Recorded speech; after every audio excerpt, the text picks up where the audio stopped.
The show starts in 10, 9, 8, 7, 6, 5, 4, 3, 2, 1, go. The following content contains adult language and humor that is not suitable for viewers under the age of 18. Viewer discretion is strongly advised. The views and opinions expressed during the following video content are those of the individual and may not reflect those of others.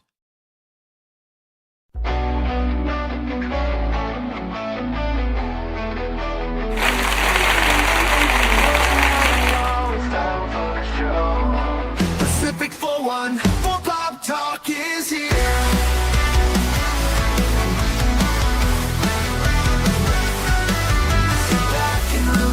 Join the conversation.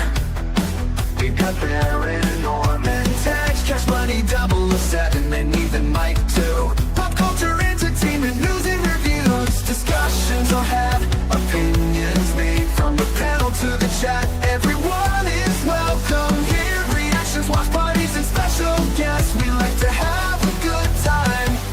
Pacific414 Pop Talk is underway. Pull up a seat, we're inviting stay. Articles, collectibles, reviews, you say.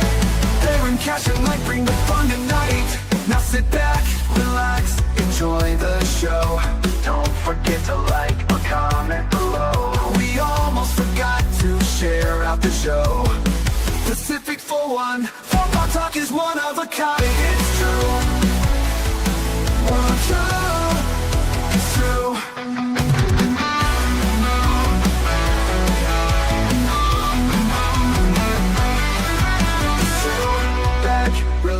And enjoy the show.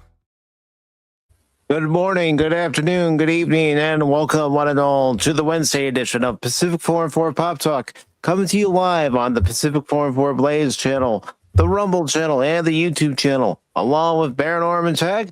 I am your host, Mike, and this evening we are going to be trying something a little different, something we haven't actually done here on the show before. Yes, we've had watch parties before. We have The Adventure Continues, a Star Trek discussion every other Saturday. However, tonight we are trying something new and showing a co-host or even a special guest an episode or two, depending on how long that show actually runs for each episode, whether it be a half hour for a half hour TV show or an hour for a full hour TV show. But showing that individual those episodes from a TV series they may have heard of, but they've never actually sat down and watched for themselves. Now, I will say that after all is said and done, after they watched either the two 30-minute episodes, like for tonight, for The Golden Girls, which is a show that Baron has never actually watched, or if it's an hour show, it doesn't mean that we're going to continue on with that particular series each and every week. No, that's up to the individual person to decide whether or not they want to continue with that series. And if they choose to follow up, that's also on them. But, there are a lot of times, and Baron can definitely attest to this, where one of us has mentioned a TV show or, some sitcom, anything, even movies, and that's why we have the movie watch parties too, that one of us has never seen before. And we're like, no, I've never seen it. Or you get the cases too, Baron, where we have episodes where we're talking about a TV show and, you might know about it, but Cash and I are like, huh, what? Never heard of it. So I got to thinking, why not give somebody a chance to check out at least one episode of a series, if not two episodes of a series? And that too, again, the stipulation is it has to be a half-hour TV show. But again, this is an experiment. You're all welcome to join us over on the Cosby side and watch the episode along with us. Now, I will preface this by saying, if it's a series at one point when we do this that you're very familiar with, please do not give away any spoilers for that series of what's to happen in the episode we're watching or what's to happen further down the line of that series. This is really to give someone who's never seen it a chance to actually see it. Unlike the Adventure Continues, the Star Trek discussion, where that's more toward folks who have already seen the episodes and they want to watch it again to see if they catch something new and discuss the episode. But Baron, how are you doing today? And what do you think about it being you that's the guinea pig for tonight's show? Yo, dudes, how's it hanging? Yeah, I have to be the guinea pig, and the chin, of course, makes it convenient. I'm gonna be late. So yeah. Thanks, buddy. Well, I hope. Yeah, I mean, this whole concept sounds good. I didn't realize you were wanting to do it more than just this, but it's great to have that idea, and we can rock and roll on that. And it's a good way for those of us who have not seen something, but is often talked about, to at least experience. And again, like you said, if we do like it, we can watch it ourselves, or even privately with our in like Discord or whatever together and stuff like that. But yeah, I like the concept. I like the idea. It's kind of the same thing that Pops and I do with what we do over there, but not doing it live. Watching it and commenting as we go along. So that way, this has your real reaction type of thing. So instead of doing a critique. Yeah, and that's what I'm looking for. I'm looking to get your real reaction to actually seeing an episode of The Golden Girls. Just like, if you choose a show for me, you want to get my real reaction. Well, we don't want to have everything set up ahead of time and be able to, pre-plan our reaction. No, let's have it in real time. And if you happen to like it, cool. If you don't like it, say why, but don't hold back. That's the thing too. I don't want anybody to get offended by what Baron says, what Cash says, what I say when we're watching these TV shows for our first time. You might love these TV shows, but you have to understand, this will be our first foray into these shows. So our reactions might differ from yours. Sorry about that. The long suffering just got home and just said hi to her. Not everything's everybody's cup of tea or taste. So, but that's but you got to at least try. Mm-hmm. You got to at least try, and it's like, oh, maybe it's not what I thought it was. I mean, when I was younger, I could not get into Newhart. I could not. It's like, I don't.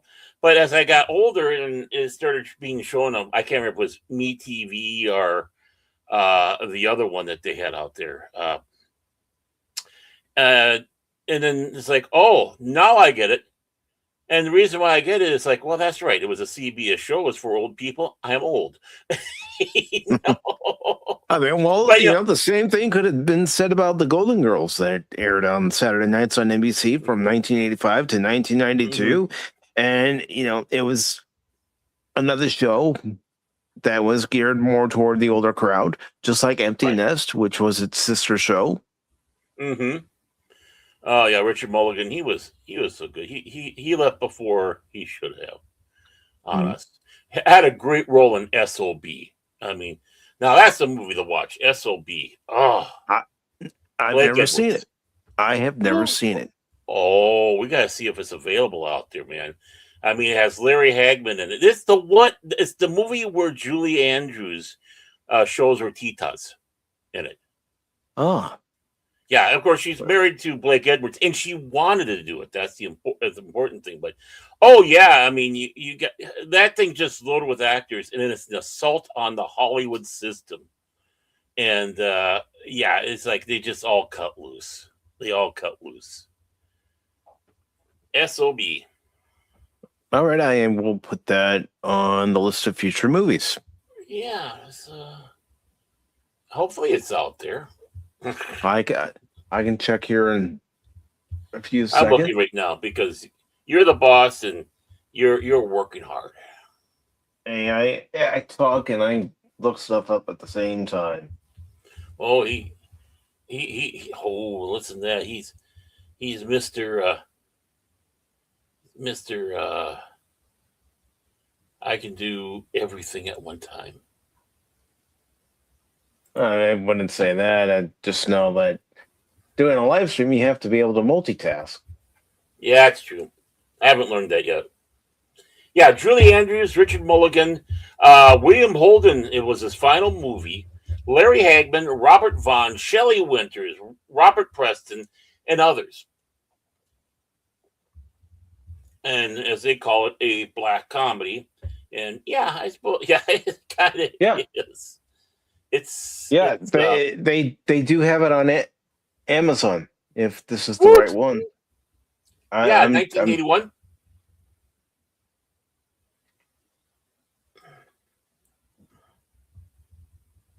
Yep, that's one. Woohoo! There we go. Yeah, it's a good satire movie. It's of course a dark comedy. It's and again, Julie Andrews shows off her titas. Mary Poppins. Was popping, that's for sure. Yeah, and that's the exact reason why she did it, was because of she was always she got tired of that always being looked at as Miss Wholesome, and she goes, screw it. No, screw it. I'm doing this. Mm-hmm. And if people don't like it, well, too bad. Yep. And of course, she was married to Blake Edwards at the time, who, she was married to until he passed away, who himself, comedic genius. I mean, and just a writing genius, whether you like the Pink Panther movies, all the way down. It's just, yeah, it's interesting, folks. I'll tell you this, Julie Andrews has nice titas. The hills are alive with the sound of music. Okay, yeah. Amazon does have it available to buy it physically, but I'm not seeing anything as far as being able to rent it off Prime Video. Oh, son of a beaver. I'm still looking. He is. I think I know who would have it. Let me check and see if they do. Fandango. Oh, Fandango might have it. Fandango, you got to like Fandango. I mean, that's where I had to go to get Invasion of the Body Snatchers last year. Oh, that's right. I forgot about that.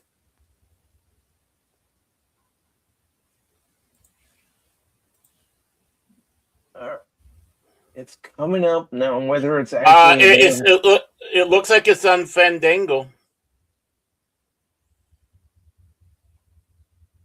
Yeah, but what I'm seeing here, let me go further into it.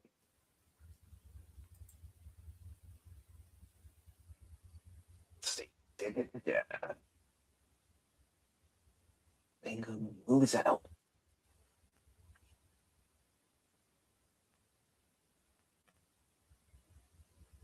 Okay.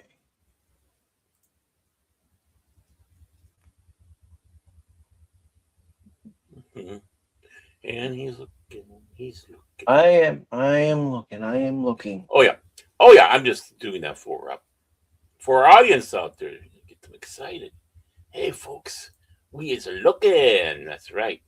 We're again. It's about trying something different for tonight, something that we normally wouldn't be doing.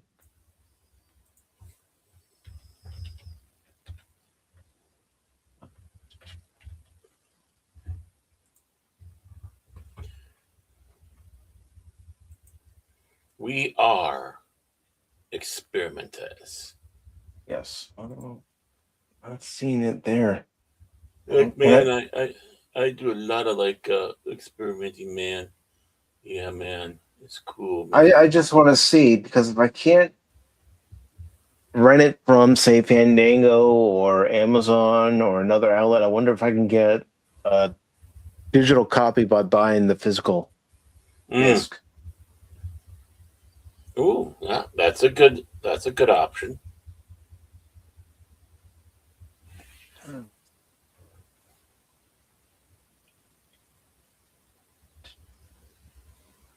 Oh, that's...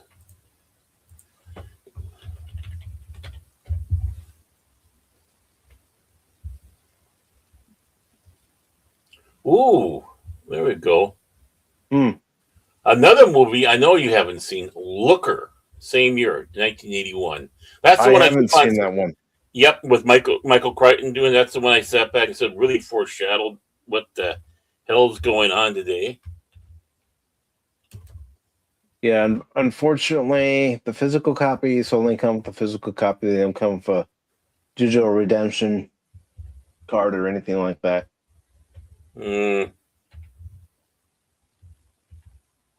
But I really haven't even begun to find out who actually has it available to rent digitally. Haven't even scratched the surface yet. He's going to be a man on a mission, folks. I am. He's a mission man. Mission man. That's what he is. He's a mission man. But Baron, if you're ready to get underway with your first ever experience of the Golden Girls, I guess I am. Well, again, guess I am. don't hold back. Like I know. I'm just don't hold back. I'm having fun here. I'm having fun. It's like, believe it or not, I'm just being goofy because I guess I am like Eeyore. I'm here to be goofy. Not that anyone's noticing, mind you. All right, so here we go, Baron.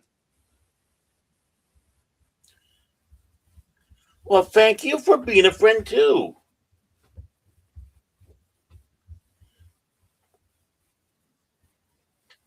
I will say one thing without giving away spoilers. The actresses that they cast, they're all top notch back then. That's true. Mine is a little jinky. I don't know if it's jinky for you. No, mine's going smooth. Here's what I'll do: is I'll stop it and I'll restart it. Okay. That. I'll stop sharing. Over on the Cosme side. Then I will select media. I will share. He likes to share because he's a caring guy. Hi, Seals. All right, here we go. Take two. Okay, be nice to us.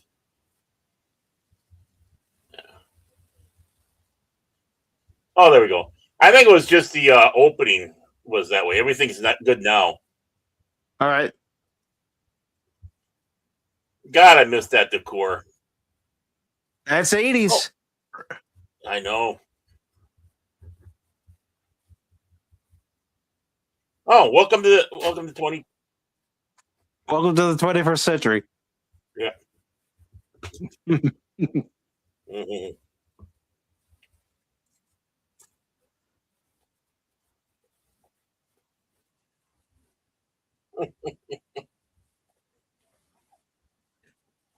Foreshadowing even before the 2020s.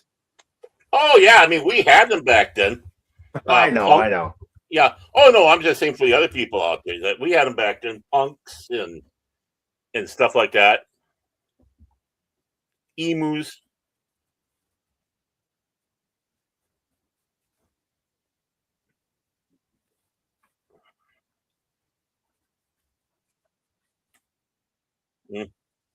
Sounds like fun.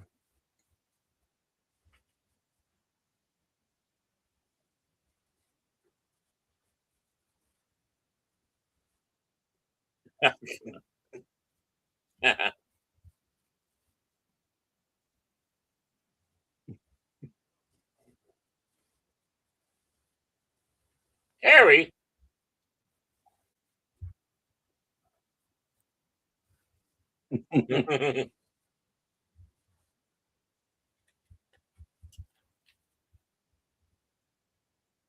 And what's wrong with that?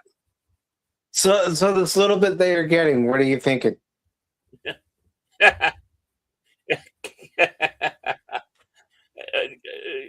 It's a chuckle. They have timing. These ladies have timing. There's no doubt about it.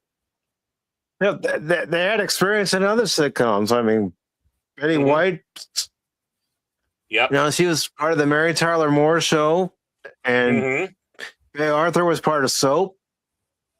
Maud.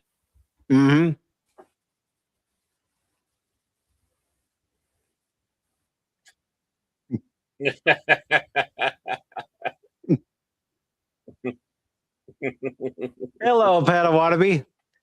Hey, Patty. Baron's experiencing the first 2 episodes of The Golden Girls for the first time.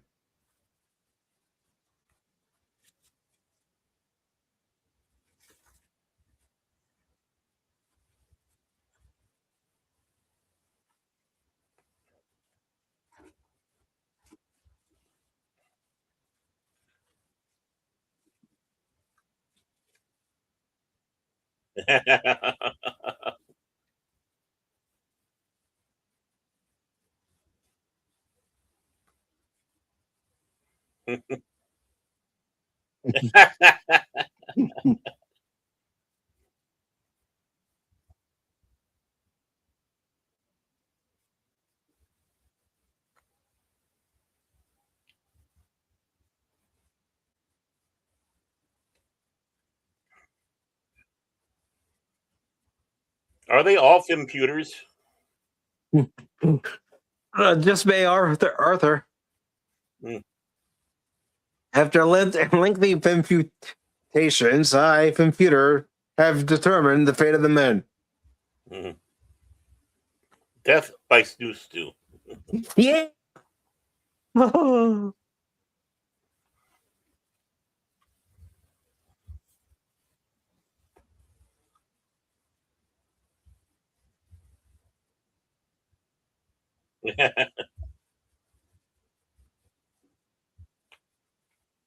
the thing about this series that we're doing tonight, they're Padawannabe, where we check out the first 2 episodes of a half-hour show or the first episode of an hour show, is it's up to the individual person who's never seen it before to decide, after all is said and done, if they're going to continue watching the series. I'm sure the long suffering will make me now. I tell you though, it's like having flashbacks. So 1985. Oh yeah, God. I wish I could redecorate looking like that. I wish I could travel back in time. Oh yeah, that's my number one.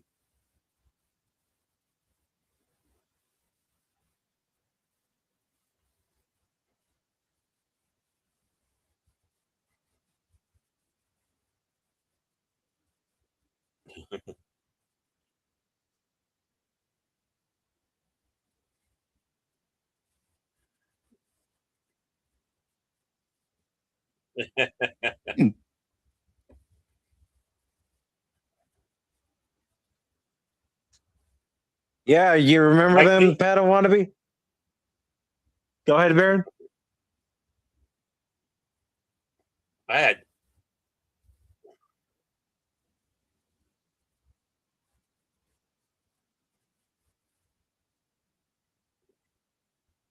Ah, I see.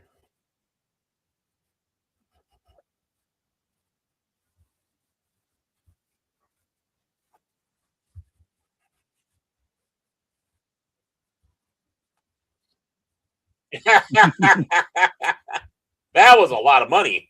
Yeah. Back in the 80s, it was.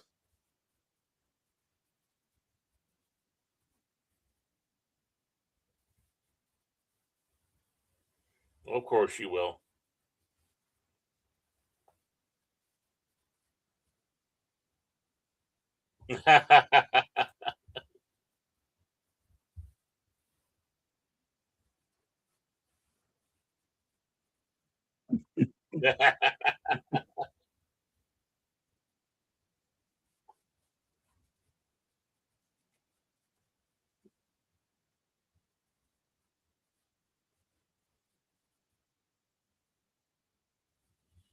she she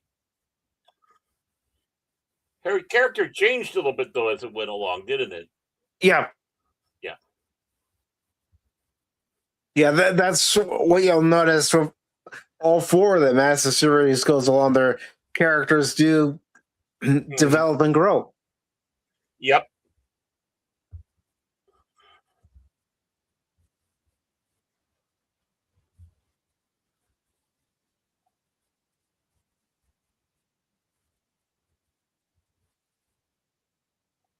And the thing, she was not much older than all. No, They're all they're roughly all the same very age. close in age. Yep.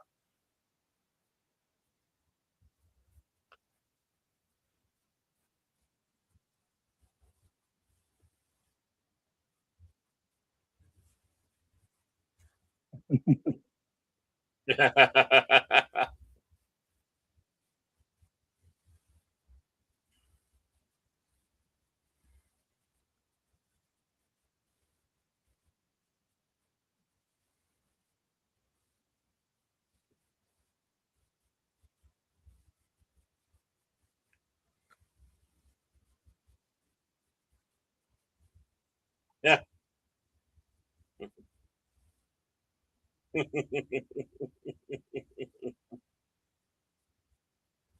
No, it's not pretty.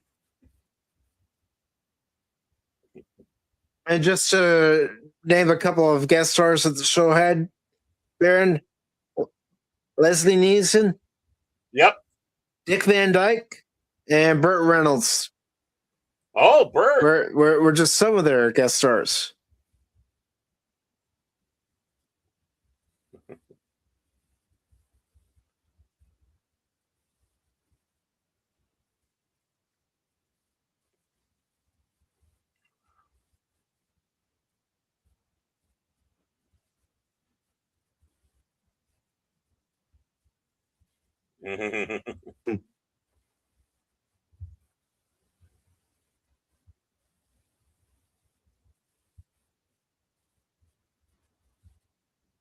Yeah.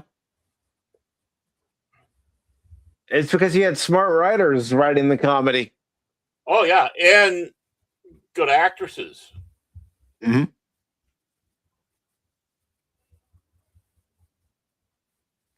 I mean, scripts are half the thing. You got to have a good script, and then if you hand it to people who don't know how to uh, convey that, it doesn't work. But you know, you get both together, it's gold. Mm-hmm.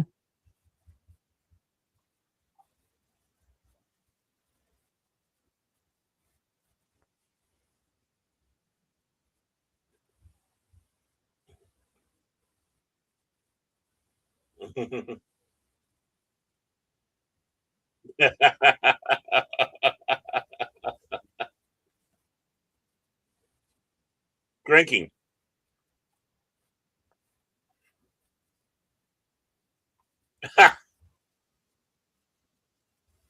Florida man.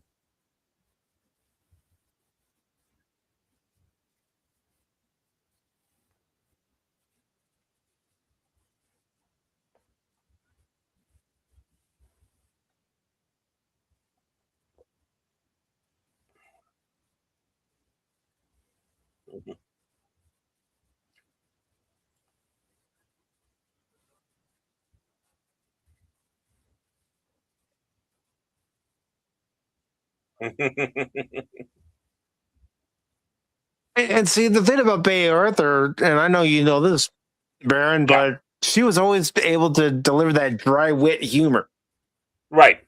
that deadpan humor.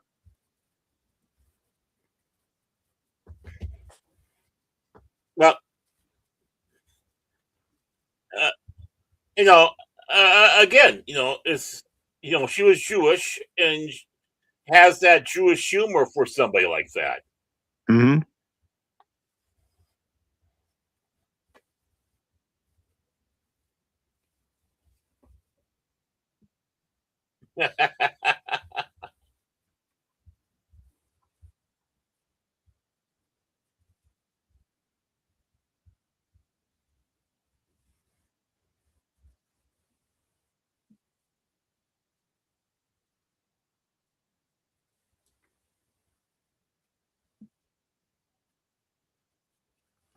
Hello, Lady Mist. Lady Mist.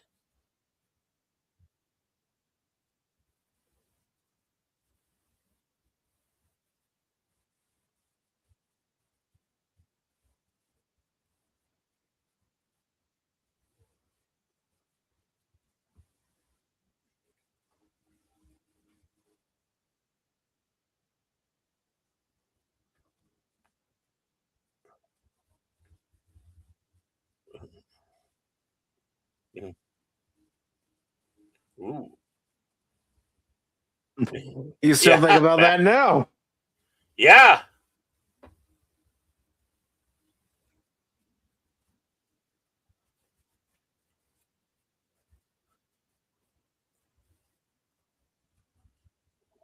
Exactly. Oh.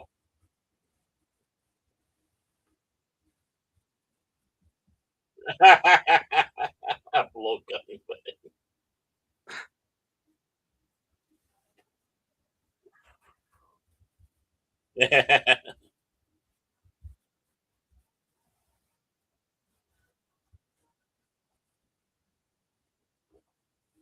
That almost made him laugh.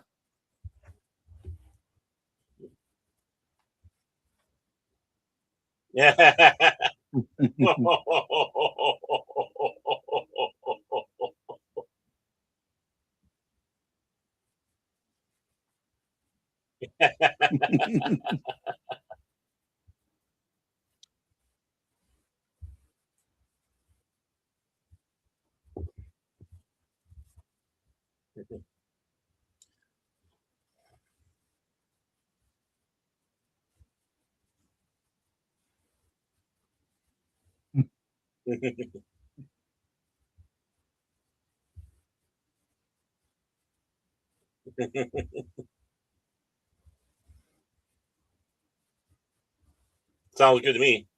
Yeah. I'll take one.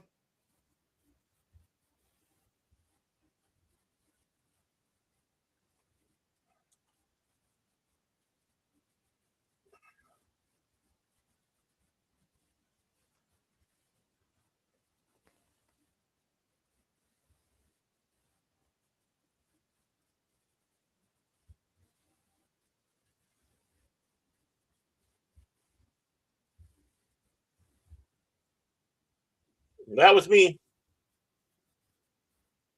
That is me. So you're Sophia. Yep. Oh, by the way, Rose is supposed to be from St. Olaf, Minnesota, a small farming town. So, yeah, they're Minnesota folks. That's right. See, now you have to like the show. I'm kidding. Like Coach, I have to like Coach. They're in St. Cloud. I thought Coach was a good show. Yeah, I watched it now and then, and I thought it was good. What? Of course, Barry Van Dyke was not Jerry. Jerry Van Dyke was good in there, as well as Patrick Starr. Yep. Bill Flab or whatever you pronounce his last name. I can't say his last name without tripping over my words. Yeah.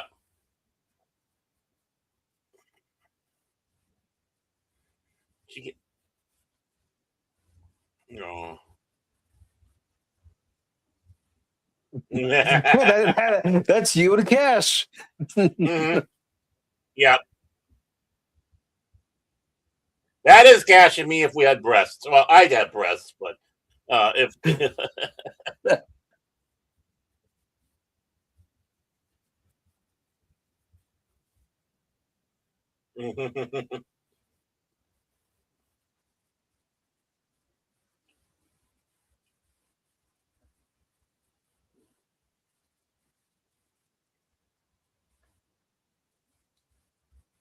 How's your day been, Lady Miss and Pat Wannabe? Oh, God.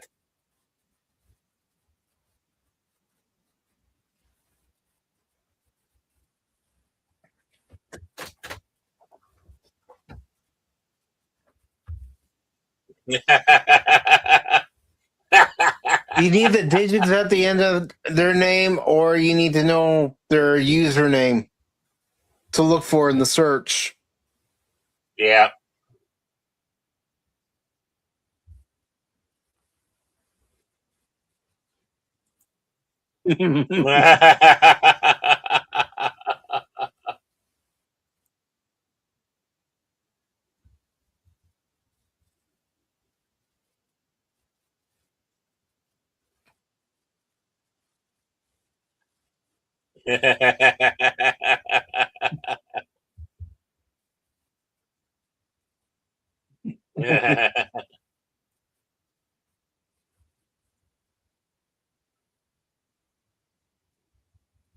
Yep. Yep.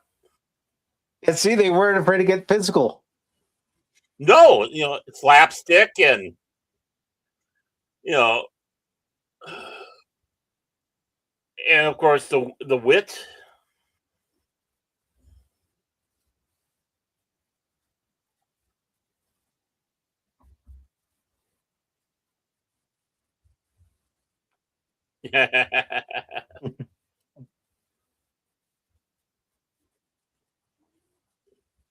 Mr. Pincus.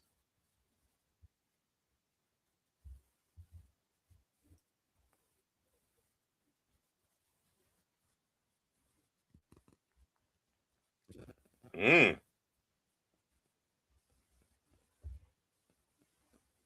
that guy looks familiar. I mean, that's the thing too.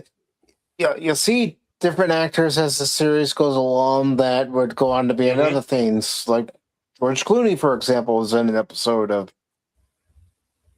The Golden Girls. And for Mhm. anyone who's a Power Ranger fan out there, the actress who played Diva Talks, Hillary Shepard Turner, was in an episode of this.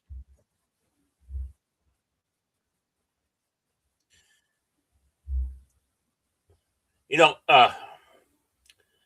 George Clooney has the distinction of being in two TV shows with the same name, one a drama, the other a comedy,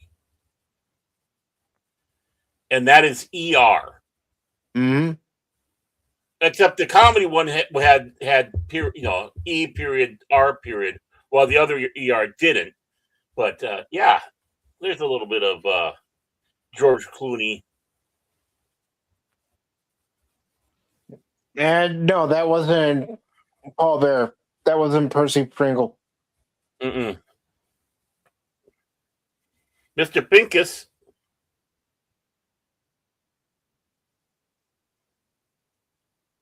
Nice house. Yeah, that was actually on the Disney Hollywood Studios lot back in the Ah. day.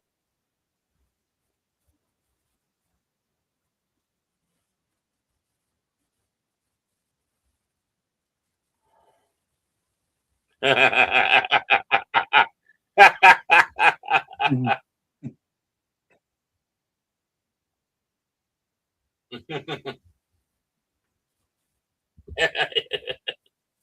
Yep.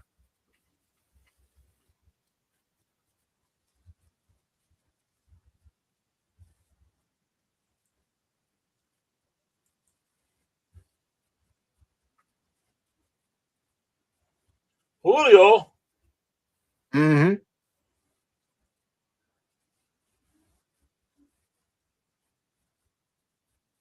Yeah. Yeah. Still true.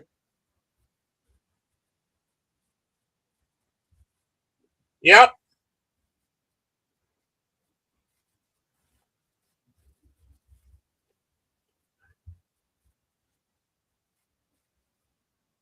Hey, don't leave us out of it. Us Northern Protestants. Mm.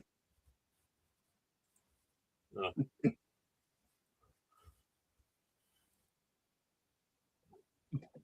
All the hot dishes we have at a funeral. Mm-hmm.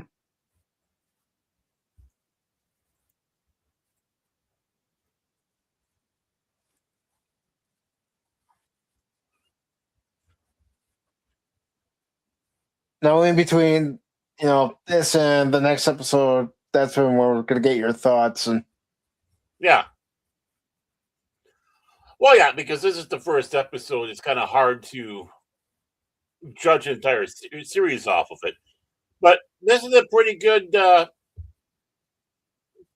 pilot. You know, first episode.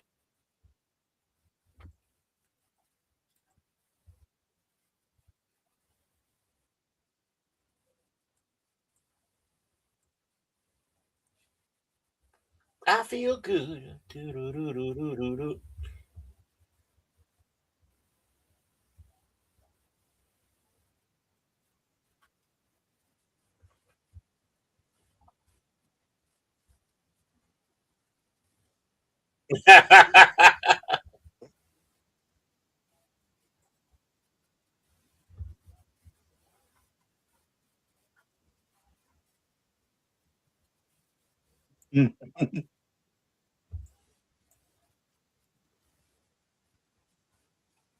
Mm.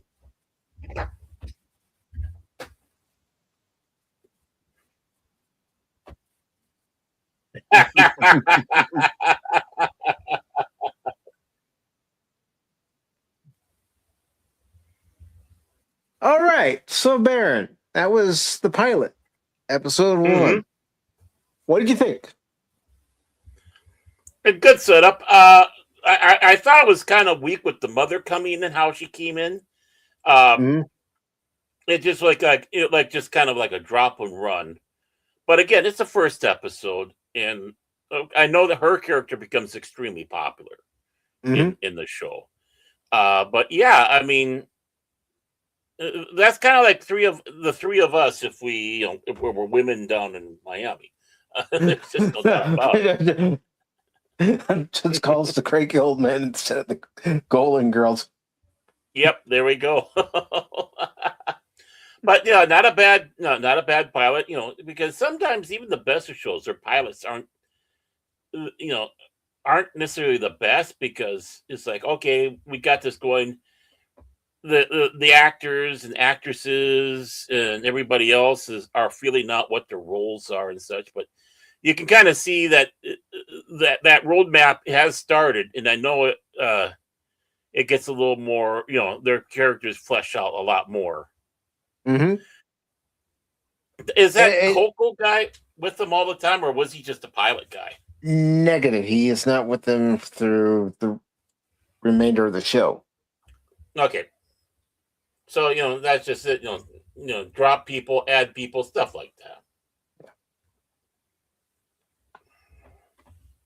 But any other thoughts on that first episode before we go on to episode 2?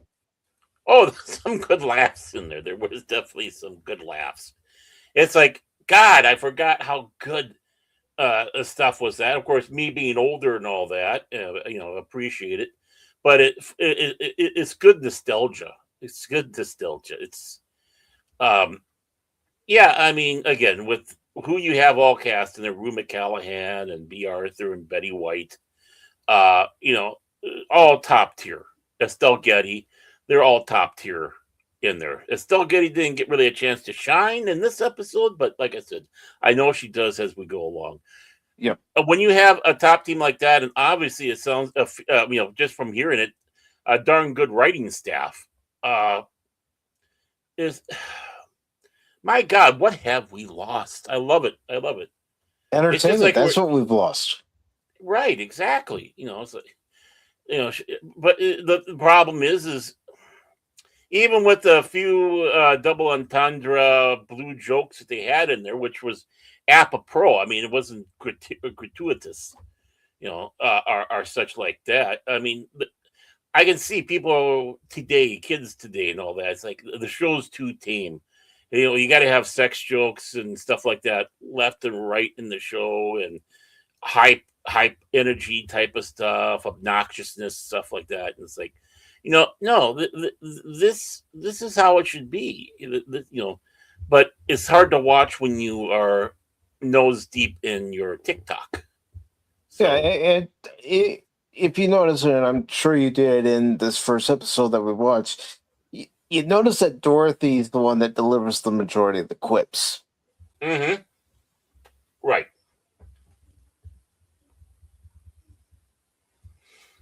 That you do. And you had to have had someone like Bay Arthur to actually be able to deliver that correctly. Because I can't remember who it was that auditioned for which role originally. I'll look that up as we're watching episode 2. Mm-hmm. But I know that Bay Arthur didn't originally audition for Dorothy. Mm-hmm. I think, but I have to double check myself. I think it was actually Betty White who originally auditioned for that role. Yeah, and and of course we know anyone who watched the old Mary Tyler Moore show knows that she had a sharp tongue in that one. Mm-hmm. She was playing a smarmy little thing. But when it comes around to that type of character, it was better going to B. Arthur because her years on Maude.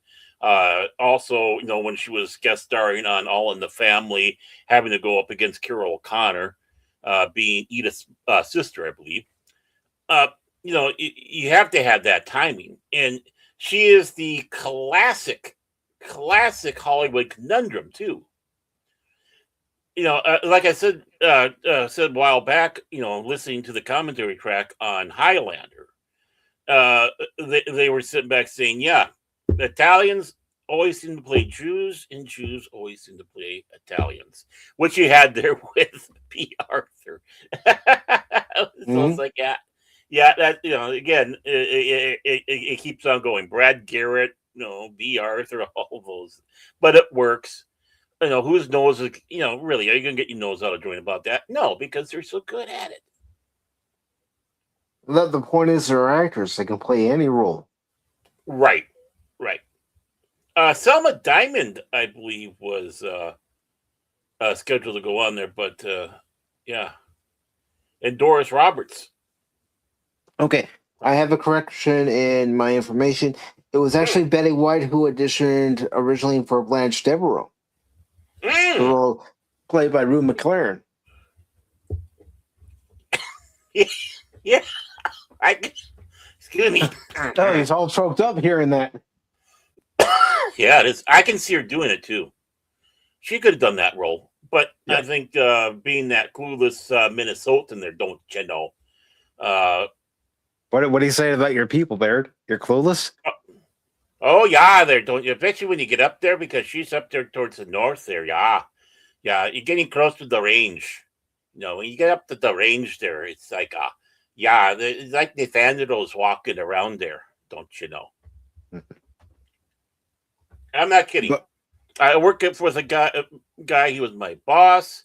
He was from the range. He was from I don't know if he was exactly from Ibeen, but but he was from the range, and he looked like either a Cro-Magnon man or Nathaniel. He had a vocabulary of 100 words, 50 of which were belches. I'm not kidding. I know you're not. But I'm also listening to that and thinking, is Baron doing his stand-up routine?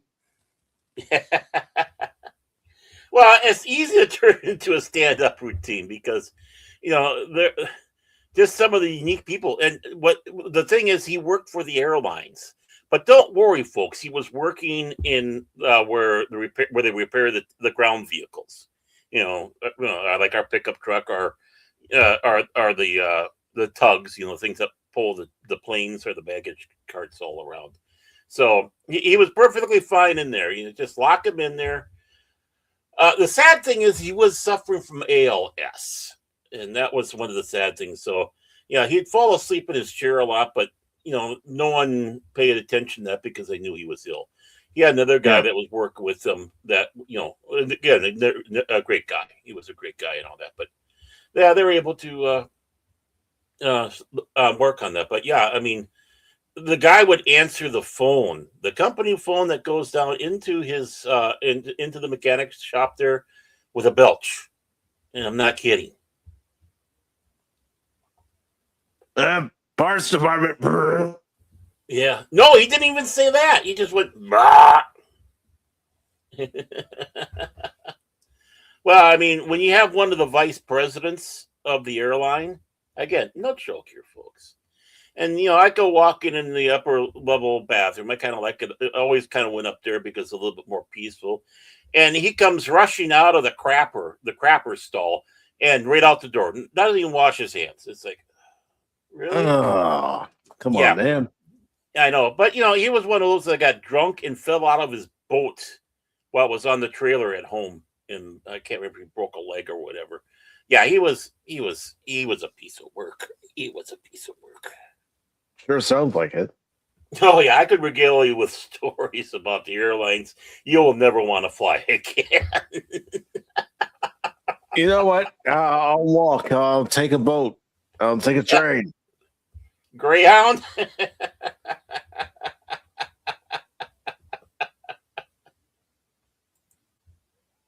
But if you're ready for episode 2, yeah, I'm ready there, don't you know?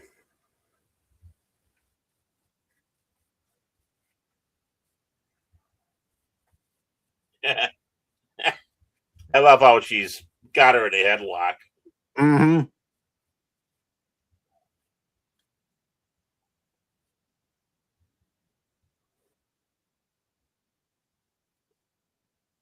And of course, it was a series that made this song very popular. Oh yeah. Well, this is it. Cash always, when he before the shows or whatever, the moment he comes in, he starts singing this song. Thank you for being a friend, guys.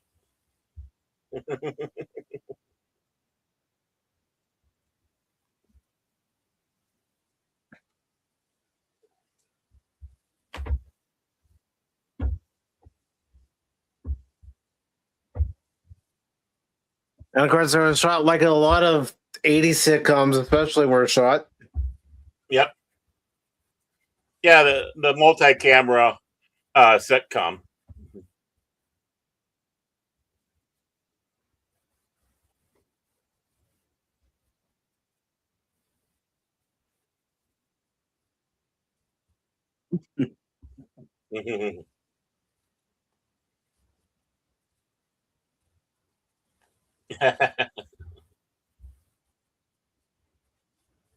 Ooh.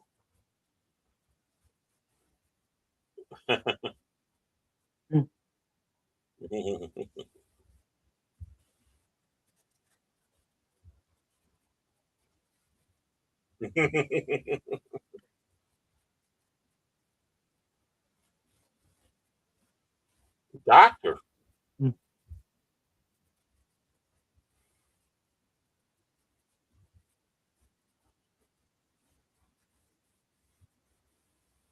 Good one.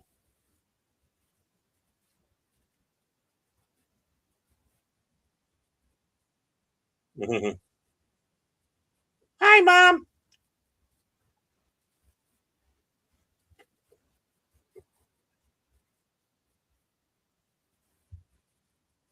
Yeah, I watched this show with my grandmother and my mom and a few other people back in the day. With your culottes.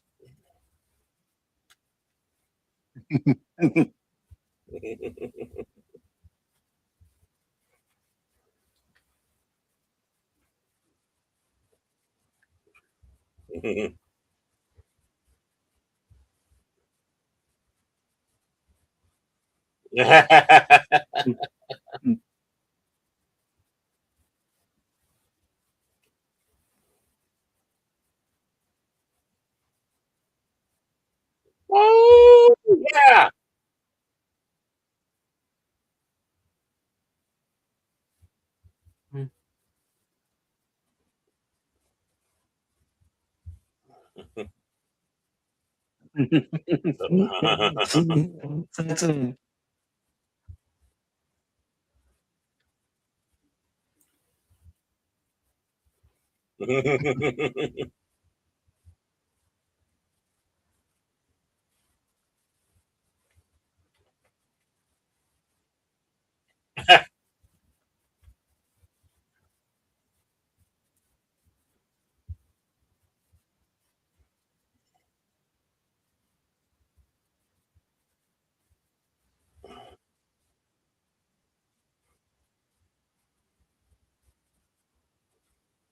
Ew. Ew. Daylight, come on, we want to go home.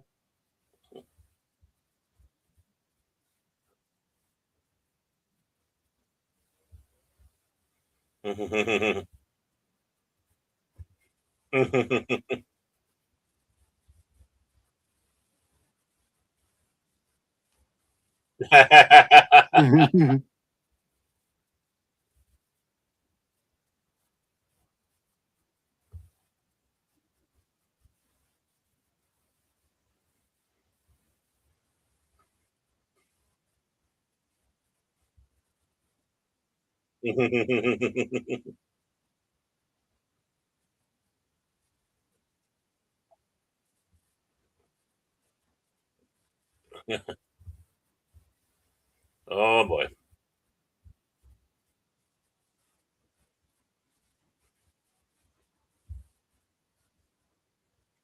Hey, wait a moment. Where's your cell phone?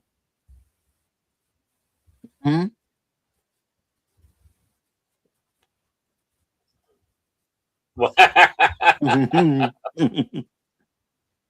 And see, that's just it.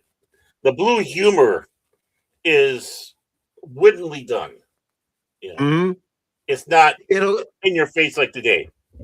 it will, and it did go over the head of younger viewers, but the adults Yep. knew what they were referring to. Right.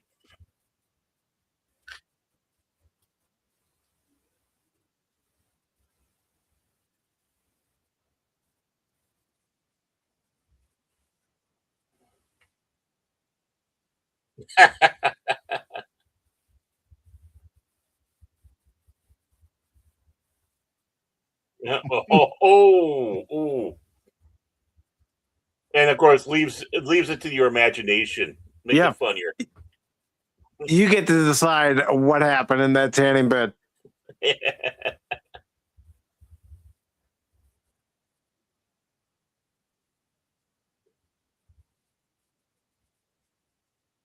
Rose doesn't get it.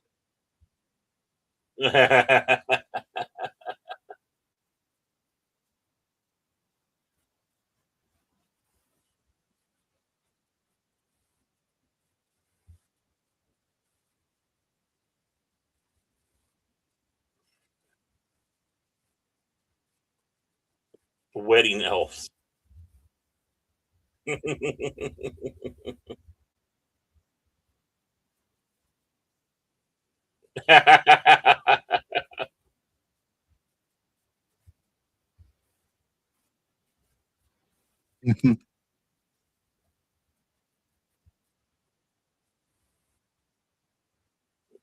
There we go. Yeah, they're getting much So, more into the part. yeah. And Estelle Getty's makeup is is different from the first episode. Hmm. Well, notice how the lighting's even different from the first episode too, and Mhm. even in the kitchen there, they changed the dining room table from the glass Mhm. table to the wooden table.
Foot doctor. Little foot fetish going on here.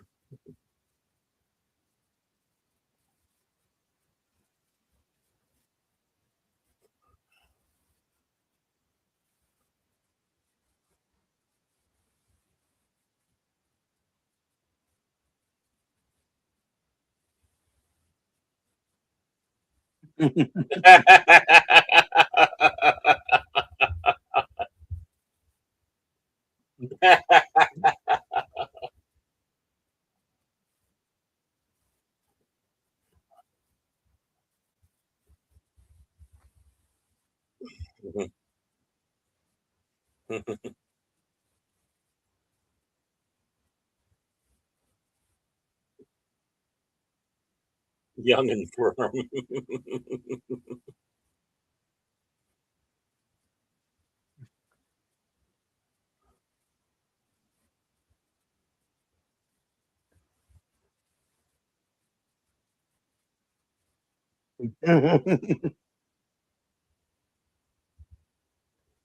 Now, of course, the reason why Estelle Getty was a little, kind of off in that first episode, she was only going to be an occasional guest star.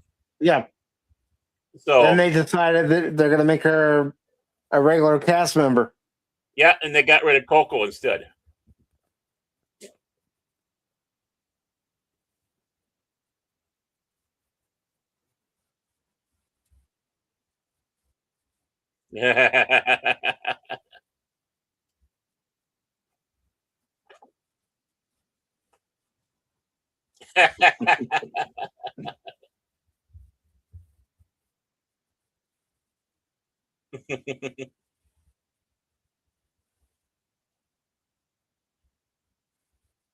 Donnie ass.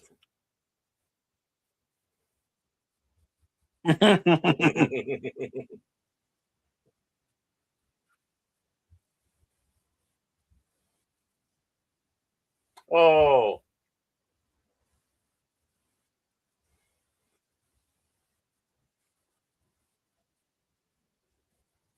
that dress really brings out her. Yeah. Uh-huh.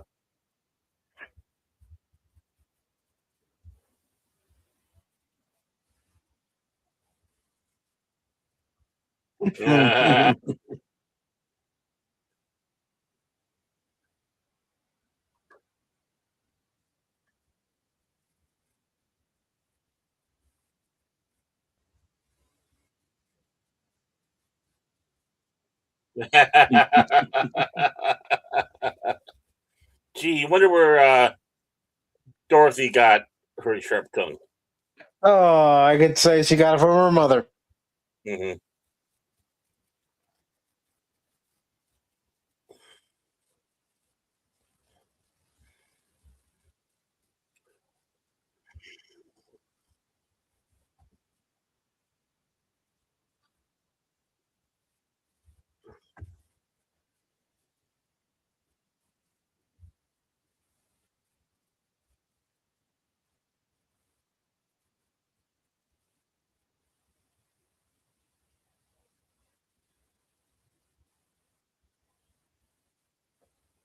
She's going. She's going. I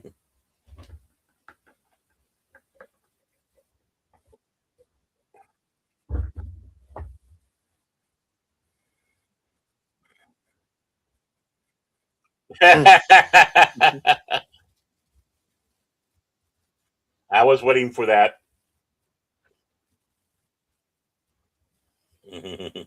And that's pretty much Blanche in a nutshell. Yep.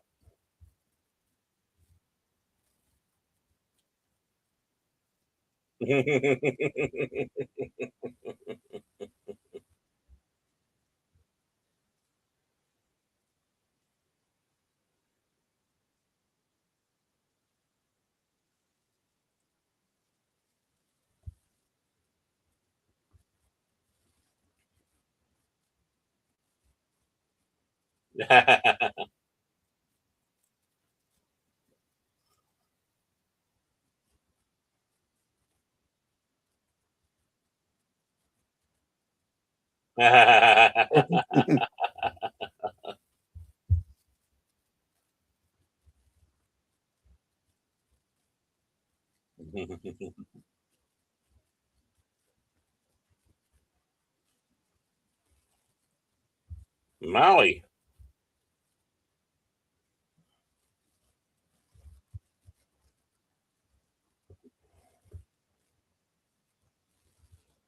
Those are called Polaroids, kids.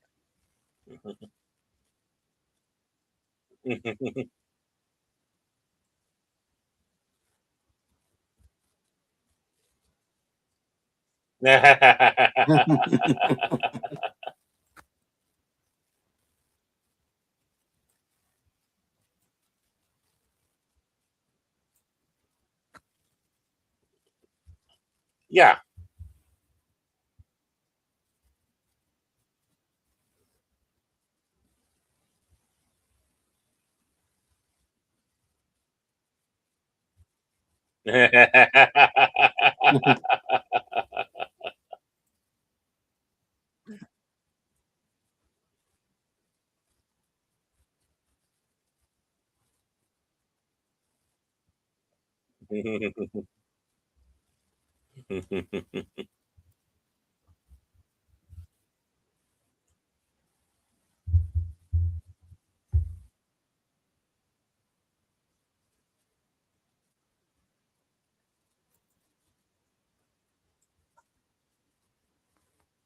Yeah.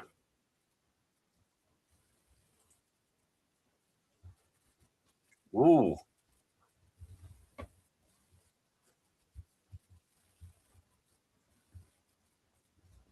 Uh-oh.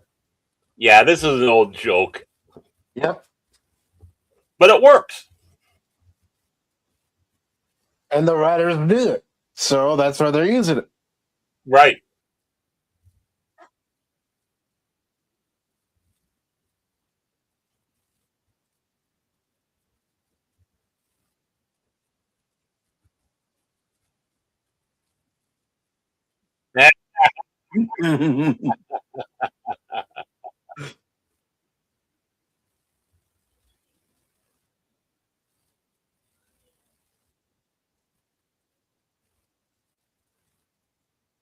Yeah.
You see those copper molds on the wall of the kitchen? Yep. My parents actually had some like it. Oh. God, I want to redecorate my place to look like that.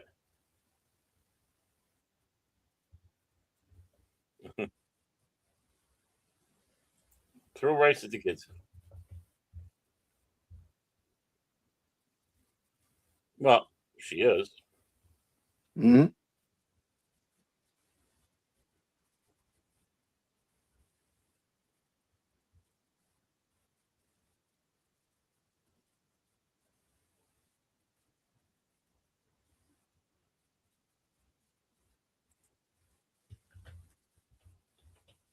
That's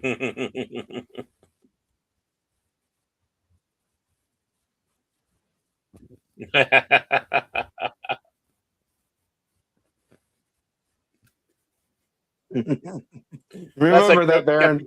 I will.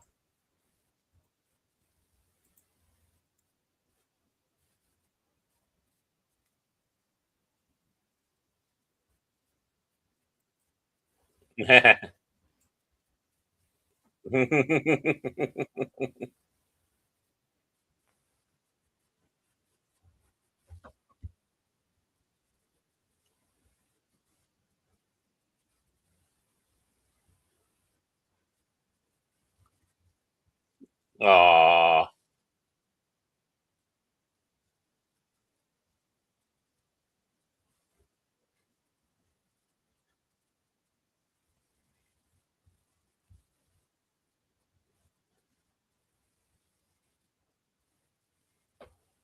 You know what? And we never saw the wedding. You know that Did we necessarily have to see the wedding? exactly, and I like that because when they show the wedding, they just kind of, I don't know. This was primarily a Dorothy centric episode. Mm-hmm.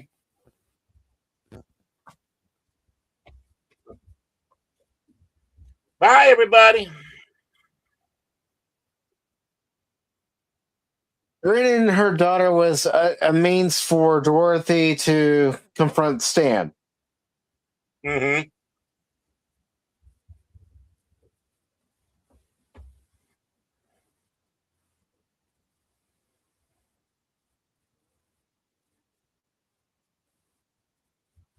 Oh.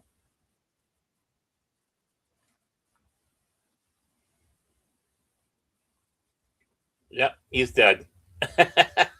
And he knows it.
And see, I don't think people really gave Bale that much credit for how good of an actress she was.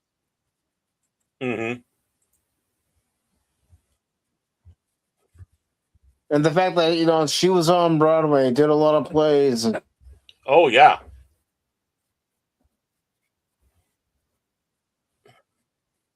hey, Blanche has showed up. Cash is in the Cosme. He's in the Cosme. Yeah. He's being cosmic, huh?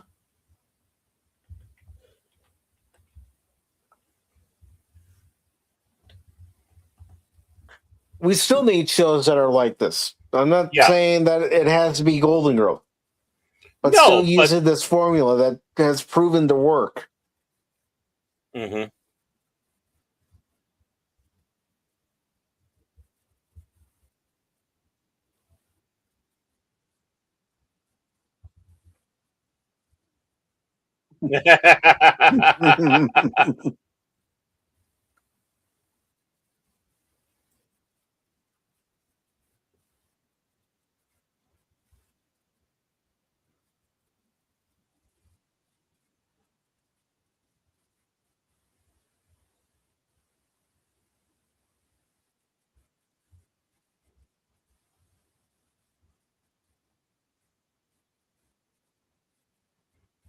And this episode has a He-Man connection.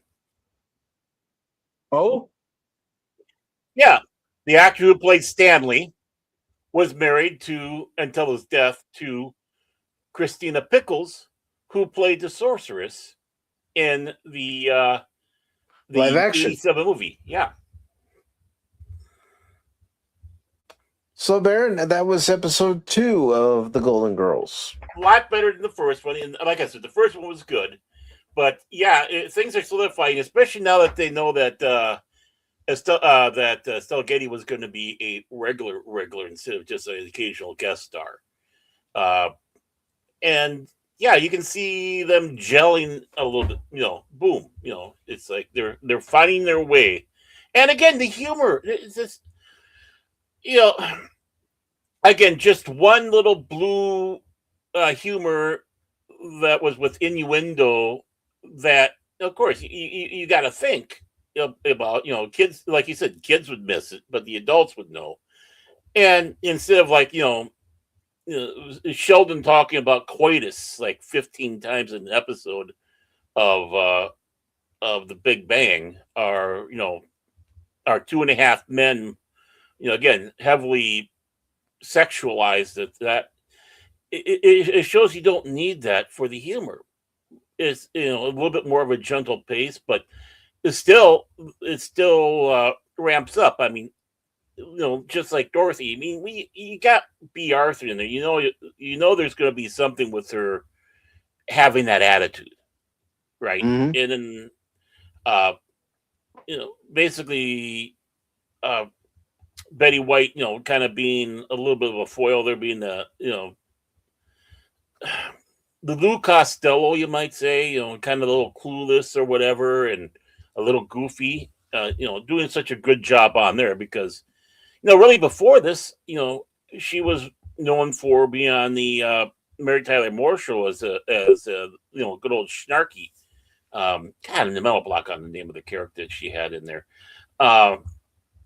And such. So it's just nice to see how it goes. And again, it's a blast from the past. It's just seeing everything, making you long for going back to that time and playing your Atari on a regular CRT television set. It's like, but it doesn't have the quality of today. You know what? That was pretty. That's the charm of it. That's the charm. That was technological advancement back then. Back in 85, what you had back then was technological advancement for that particular point in time. Yeah. And we're gonna call, so they basically use what we now call landlines, but the regular phone. Are the guy showing pictures? He's not on the phone. He's actually pulling out photos to show. It's like, oh yeah, I mean, this was the time, baby. This was the time. But so long, having that as a blast. I don't know if today's writers could. You need to really sit a bunch of the guys down and girls that do writing, slap them silly, and then just go, okay, get out of the mindset of the guttural TV series that we have now and the obnoxious ones, and let's start having a little bit of it. That was kind of a nice thing. You were kind of only finding that in some ways with the animated, like when Simpsons was good. The banter, the wit. Even the earlier Family Guys before, well, who is that? Who is that? That is Cashmoney007. Hey, I'm in perfect shape, Cash. Round. Bullshit. I am. Bullshit, Baron. You saw me in that sitcom, and you with that magnificent chin, and That's great. That was actually quite funny. Yeah. Yeah. But no, I mean, this is good. This was really good. Yeah. Question: can you see why it lasted for as long as it did? Oh, hell yeah. A lot of these shows could last, for a long time because of the writing and the acting. I mean, look at Cheers, 11 years on Cheers. Some major cast changes. They got rid of Diane and brought in Rebecca Howe. And, to be honest with you, I preferred the years with Rebecca Howe more than Shelley Long. Sure. Well, it's just because Rebecca brought in a certain other type of pop that Shelley Long was not bad, but she just no. It's just her personality. It's the same with Veronica's Closet. It was actually it was a funny show. Right. Kirstie Alley's portrayal as Rebecca in Cheers and the way she delivered her lines was a good contrast compared to Shelley Long's Diane. Right. Yep. And to be honest, that's what got me into Cheers. I didn't watch Cheers until she came along, and it's like then I became a big fan, and of course then I started watching the Shelley Longs, and those are when she was in there, it was good. But you know what, Rebecca I think was far better, and but I can see why the show lasted 11 years. Our Night Court for as many years as it was. The thing is, all these shows that became popular, including Big Bang, I mean, it had its problems. But the thing is, like Chuck Lorre, who even my professor knew in college because they worked at CBS together, he even said the guy's an egomaniac, which I can see. But what's funny about people like Chuck Lorre is he can take a show that doesn't have to be as sexual. It's funny. The other shows, Young Sheldon, that's connected to Big Bang, and Georgie and Mandy's First Married, are not as sexual as any of his other shows, which is very interesting to me because 2.5 Men is very sexual. Then it goes into some kind of agenda. Surprisingly, the Will Wheaton thing with Sheldon was actually funny because obviously Will Wheaton is like that, but it was funny and it worked. It was Will Wheaton being Will Wheaton. I mean, let's be honest. I mean, they had to change Penny. They had to get Kaylee Coco because the other woman just didn't have a certain pop with the meds. So they had to change that. But that first pilot was far different too than how it was the show. That's the reason why they changed her out. Sorry, continue. Yeah. But a lot of these sitcoms, look, however it is, Friends, even Friends with the whole gay marriage thing was controversial, even at the time. It's just the sitcoms, though, like they had all these situations. You bring in Tom Selleck, you bring in these guest stars. Friends did that too, just like Golden Girls and these other shows out there. But nowadays, it's just everything is so polarized. An ad will have to show like a baby almost pooping or making noises, or there has to be a yellow thing for urine or a poop sting for thing. And nothing is sacred anymore. Now, does that matter to people? Other people say, well, just cry about it. But it's kind of like, doesn't there need to be still a mystery out there? There doesn't have to be and that's what Golden Girls and a lot of the sitcoms of the 80s were able to do. They were able to allude to certain things without actually mentioning it. Exactly. Right. I mean, and I'm going to bring up another one because it was on cable. It was considered controversial for its day. But that's perfect, Lady Mist. I see no problem with that. No problem with that, Lady Mist, at all. Speak up, boy. But the show Brothers, I mean, when you're dealing with the topic of homosexuality, but again, it was not an over-sexualized show. It was not one of those that relied on that. We relied on the fact that you had the life of three brothers, one of whom happens to be gay. Okay, boom. And gay topics did come up because, well, being that your one main character was gay, is going to come up there. But still, it was, not heavy with the sex jokes or anything like that.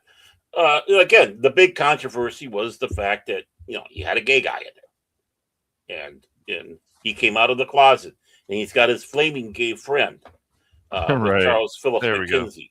Holy cow! Hi, everybody. I'm Cashmoney. Yeah. See, he had to adjust the mic so his chin would be underneath it, and the microphone was close to his mouth. My beautiful chin will destroy you all, Baron. Your chin looked beautiful in that little, right? Yeah. It looked. I mean, but that's why you can go back to even Seinfeld, like how Seinfeld ended. It took me a while to get used to. I'm like, yeah, you know what? They probably do all end up in jail, but I've watched shows, even more recent ones, even how liberal or crazy some of these people are. New Adventures of Old Christine, they still have that jokes, and they're still willing to talk trash and this and that. Even if the character will make a joke about climate change or say something about climate change, because where her politics coming, because this is the same woman who was in Veep, and Veep had some of the best trash talking I have ever seen in a hour-long sitcom. I guess it's like a dramedy sitcom. Yeah, dramedy.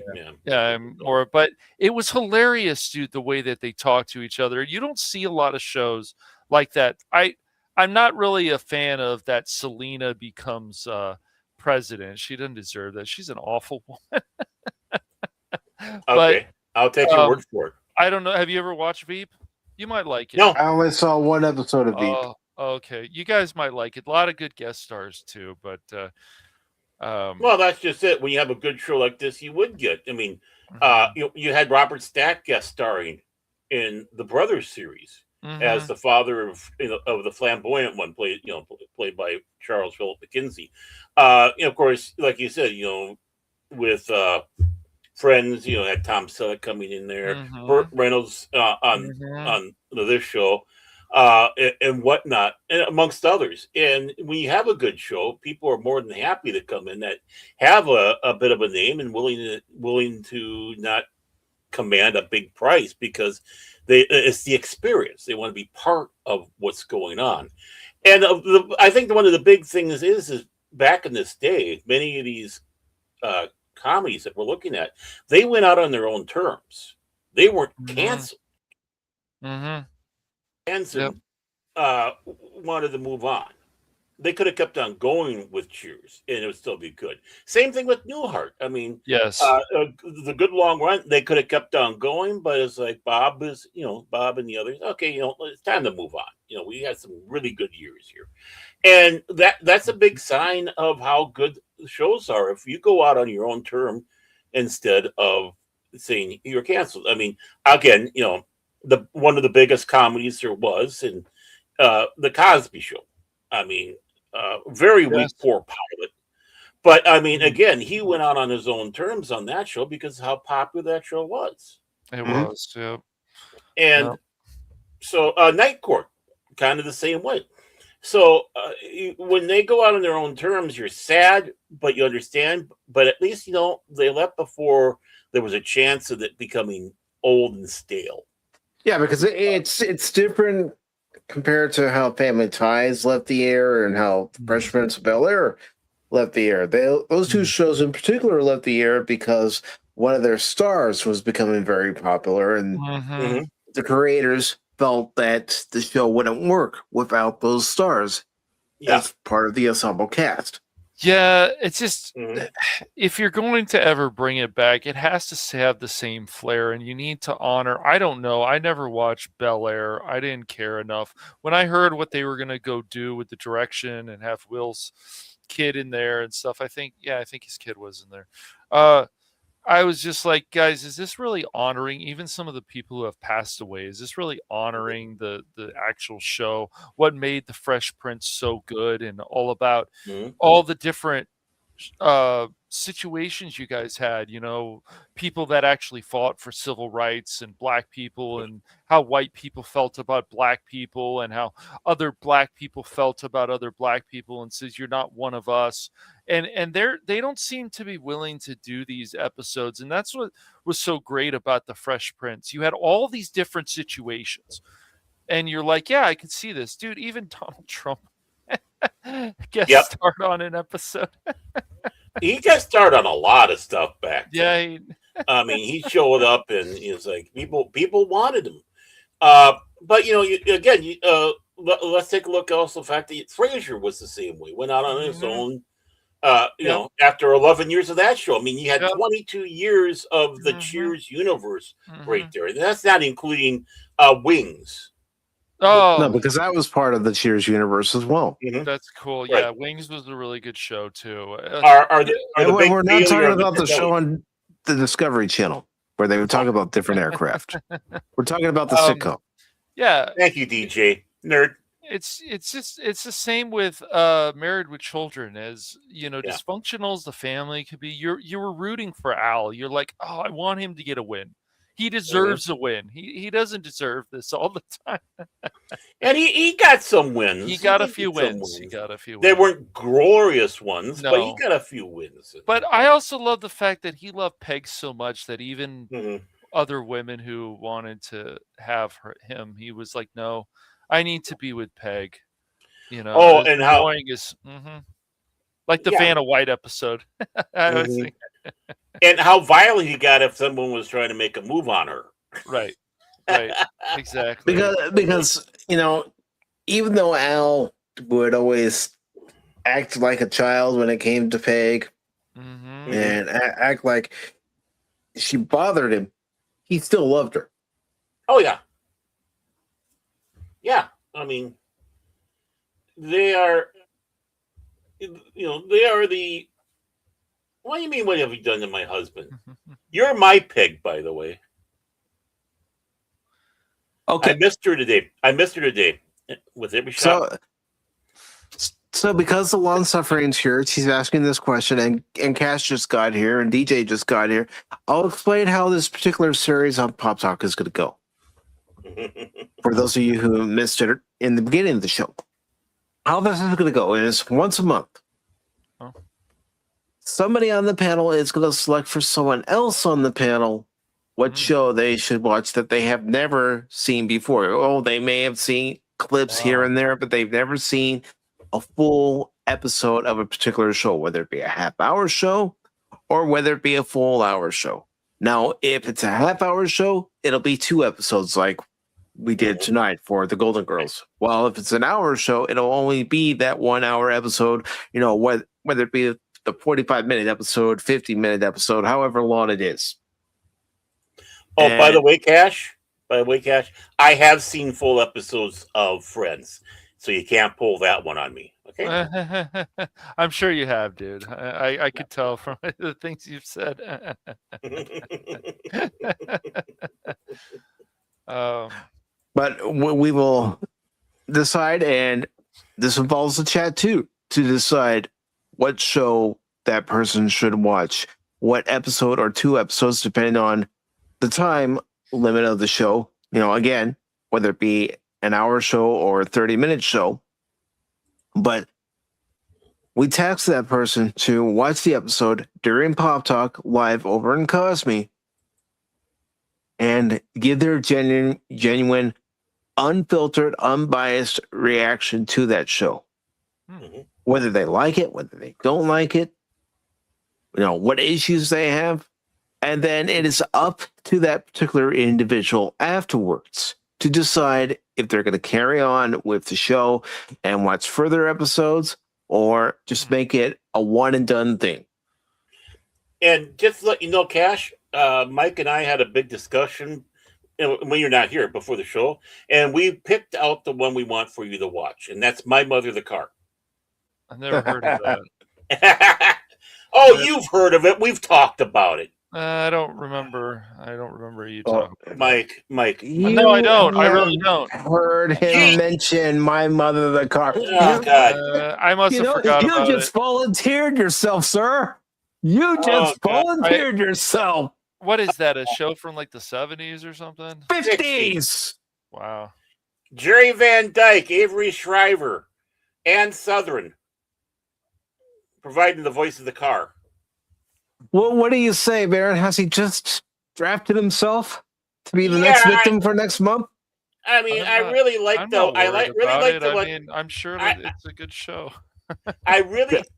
It's not really a bad show. They call it the worst TV show in history, but it really isn't. But you know, I really like. You know, I still like my choice. But you know, yeah, he walked into that. Well, one, didn't he? Like, he walked into that one. I mean, we could tell him what our other choices were. Yeah. Well, I ruined. Here's one of my jokes that changes the world. But yeah, go on, Mike.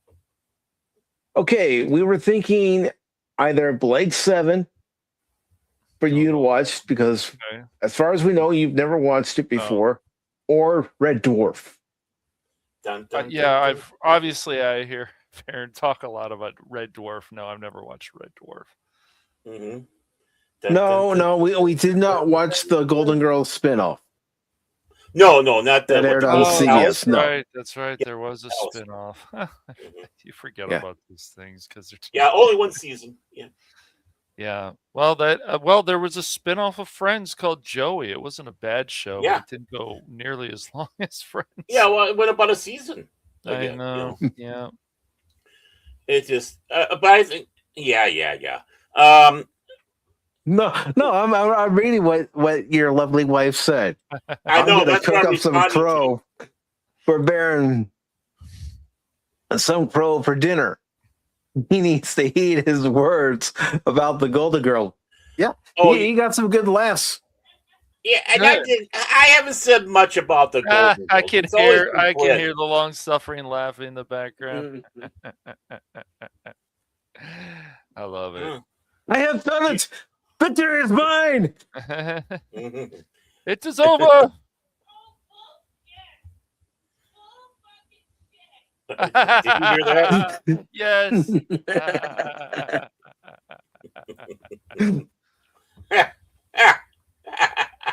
There you go. I love it. Baron Orman Tagge. Very good. Very good. No, it's just a lot of this stuff, dude. Even movies, it's like you can't ever watch all this stuff. Of course, so many things. It's impossible. There's even sitcoms. You're like, this was made. It's like, yeah, it was. Well, that's what I was talking about earlier in the show. How many times have we been talking here on the show where one of us will bring up a movie or a TV show, and you hear either two of us or one of us say, I've never watched it. I've only seen it. I've never watched it. Well, as far as TV shows are concerned, this will give somebody a chance to see an episode or two of the TV show that, is popular amongst the population and make their own opinion. Mm-hmm. That's right. Right. That's what we should all do. Just because, I was never a fan of Friends doesn't mean that someone else isn't a fan of Friends. And believe it or not, there are probably still people out there who never seen Friends. Oh, of course. That's fine. That's what he says. No, that's true. There's also some people who, there's certain shows I don't know. I mean, I find it funny that people are like, there's other people out there like people who like One Piece or idiots and this and that. I'm like, well, it's a very popular show, man. I don't know. It's really funny to me. People get so upset about these shows and call people retards. And how dare you like that? Or this. Millionaire says, great show. But he needs to go back and watch Just Shoot Me. I've only seen 2 episodes and they were hysterical. I don't think I've seen that one, or if I did, maybe it's like an episode or two, like Godzilla says, but I don't remember it much. So let's see. And I wouldn't be opposed to someone mentioning a TV show that none of us in the chat, none of us on the panel have watched. Right. Check it out. Have you guys both have watched Spin City, right? Even Yeah, the full episode. Yeah, I've watched Yeah, Michael couple J. episodes. Fox seasons and also Yeah. the Charlie Sheen seasons of the Yes, show. the Yeah. Charlie Sheen seasons were good. They just weren't as good without Michael J. Obviously, but yeah. So what other? Let's see. The sitcoms that I watched with my brother. Let's see. Just Shoot Me, News Radio. Gosh, what else? Let's see. Friends, Seinfeld, Frasier, The Office. I never got into Parks and Recs. I don't think I even ever watched a full season or even a full episodes of Parks and Recs. I can't get into it. I couldn't. I don't know. I like some of the supporting cast.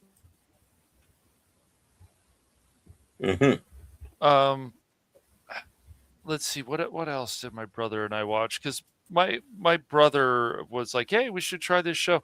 And these shows I've watched. Everybody Hates Chris. I highly recommend that show. I couldn't believe how good that show was, but it was very funny. Had good values. I can't get into stuff like Abbott Elementary. It wins a bunch of awards, but what does that mean? I don't know if that. I never heard of that Abbott. No, I've never heard of that, and on ABC. I'll be 100% honest here. I've never watched Always Sunny in Philadelphia. Oh, you haven't? I've seen that's a funny show. Yeah, I've seen clips. Like the famous clip of Danny DeVito say, "So I went in blasting." Yep. Yeah. Yeah. That show is crazy. But I've never watched it. I saw like the first couple episodes. Maybe I didn't get into it, so maybe there's something I'm missing. I don't know. Of course, there was 90210 went on like 10 years, then it came back. So you had the new I've watched that show. Yep. Sometimes it was under a threat. It's like, no, your sister has to watch what you want to watch. No, you have to watch what she wants to watch. I'm going to my room. Smart choice. Shows like but Shannon Doherty was worth watching. Watching the show. There was shows like The OC. Then, of course, there were shows like Charmed, and then there's shows like Sabrina the Teenage Witch. All these shows that was a good one. Surprisingly had values. Relic Hunter, Sheena. My God. Okay, you just mentioned two shows I would make sure I wouldn't miss. Relic Hunter and Sheena. So as goofy as even Baywatch could be, Baywatch even had values too, surprisingly. And now Baywatch is coming back for some dumb reason, but whatever. Gotham, I felt was they were pushing. They're like, oh, Bruce Wayne's going to be Batman. He's going to. Yes, we know that, but like the show is. But Bullock was really good in that show. He was probably the best thing about Gotham. I stopped watching it. I think Spock might have finished it. Then, of course, Firefly was great, but of course, Firefly got hosed so hard by Fox, so hard. Yeah. So did Alien Nation. Yeah. I mean, and then, of course, Dawson's Creek went on for a long time, and Buffy the Vampire Slayer, then Angel. All those shows were very popular. What else was around? Jeez, I named so many. But yeah, Just Shoot Me is definitely worth it. It's like, would they even do these jokes now? Old Hollywood Squares was really funny. Even in the 90s, stuff was funny. Even Whoopi Goldberg was funny. Wow, what? Yeah. Matter of fact, you had its moments of being funny. Community was really funny too. That was another show. It's like, would they do these jokes now? I don't know. Okay, let me mention one that was on FX. Okay. You may or may not have watched it. Son of the Beach. It was basically a parody of Baywatch. Oh yeah, that was the Howard Stern show. Yeah, I've heard of that. Yeah. That also had Layla Arcieli in it. Beautiful. What else was it? Was just when they said that this was must-see TV, they meant that. These shows were getting very high ratings. So they nowadays must-see TV doesn't really have the same meaning. If they really meant it, they would. Oh, dinosaurs! What was that on TGI Fridays? I've watched. Yeah, that was on TGIF. ABC. Yeah, On ABC. TGIF, yeah. Not the mama, not the mama, not the mama. Yep. That wasn't a bad show. And then, of course, Family Matters. Obviously, we mentioned Fresh Prince of Bel-Air. Full House. I have mixed feelings about Full House, but I've certainly watched a number of episodes in the past of that show. But not one of my favorite shows. How I Met Your Mother, I still think was really good until the end. That ending was like. I always saw episodes here and there of How I Met Your Mother. It wasn't one that really made me go, I want to watch this every week. Barney was one of the best things about that show. And of course, the long suffering mentions Moonlighting. Yes, my brother's still a big fan of Moonlighting. Moonlighting was great. Soap opera, detective, drama, has some action in it. Drama. It's basically considered a soap opera, but yeah. Yeah. I mean, Perfect Strangers was great too. Yeah, I mean, without Perfect Strangers, there's no Family Matters. True. What about China Beach? Has anyone ever watched an episode of China Beach? I have, but it's been a long time. Yeah. I don't think there's anybody even rerunning it now. Magnum PI is still really good. Oh, Megasky. Oh my gosh, great show. Airwolf.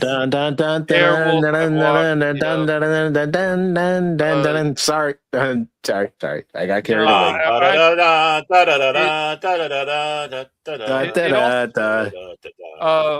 I still got to finish all of the episodes of Planet of the Apes. I've watched about, I think, half of them with Spock. And I'm just like, gosh, dang, this show is so fucking good. And it's only 14 episodes. CBS, what the hell, man? I've heard of The Last Ship, Godzilla. I've never watched it. Yeah, I've heard of that too. That was on TNT, I think. I think it was on TNT. Yeah. What wasn't that show about the last submarine? Correct me if I'm wrong. Or was it? I'm not sure. I don't know. It might have been.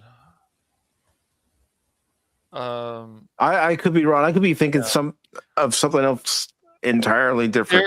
There was another show that my brother and I still got to finish called. Some of these miniseries are really good too, and some of them went on longer, like Snowpiercer. Snowpiercer has a movie, and then the show, and it's about. It is in a way about climate change, but what would happen if, everything started melting and, people can't even live out here, and the troubles that go on with this train, and this train saved people's lives. But then there's all this drama going on, and there's mutinies and all kinds of stuff on the train. And then the second train of the person who created, played by Sean Bean, and Sean Bean, surprisingly, guess what? He doesn't actually die in this show that I've seen. I know, man. I know. It's crazy. And Godzilla says it was a destroyer after a super flu wiped out most of the world. Yeah, there's some shows that are like, wow, let's check this out. But I don't know. It's just I miss a lot of the 90s stuff. The thing is, it's just there was actual must-see television. There was really people coming up with very creative ideas. It's amazing what they did. They took Buffy, a campy show, and turned it into that. I mean, that's impressive, I have to say. A lot of stuff going on, but of course, Next Generation, obviously, old Doctor Who. War of the Worlds. Yes, I've actually watched some of that. Yes, Twilight Zone, and of course you can find some of this stuff, but just like Brothers and some of the stuff, people are trying to bury these shows. I Love Lucy, of course. I don't know how many hours. The Jeffersons. Those shows are still really good. Yeah. I'm trying to think. Oh, Good Times. Good Times is a really good show. Good Times. What about What Happening with Rerun? I think I've watched some of that. Yeah, Mhm. I think I've watched some of that. Fat Albert was really good. Oh yeah. Her. Give Me a It's Break is a good Fat show. Albert.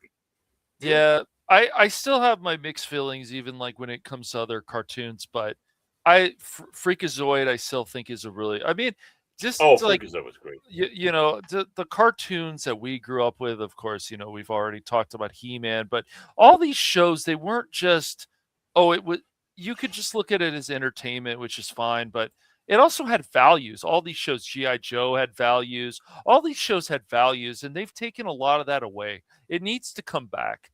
That was a good thing. All these values, if they had an episode about a shooting at a school or whatever, uh, then they talked about it afterwards, and they had like a PSA, and they had the cast talking about it for like a minute or two. Uh, we They need to bring all that stuff back, but people want to destroy all these values that have been so helpful in society for so many years, because we have to change the world, as people want to say, but they're changing the world in the wrong way. So Now, question for Everybody. everybody in the chat and also Baron and Cash.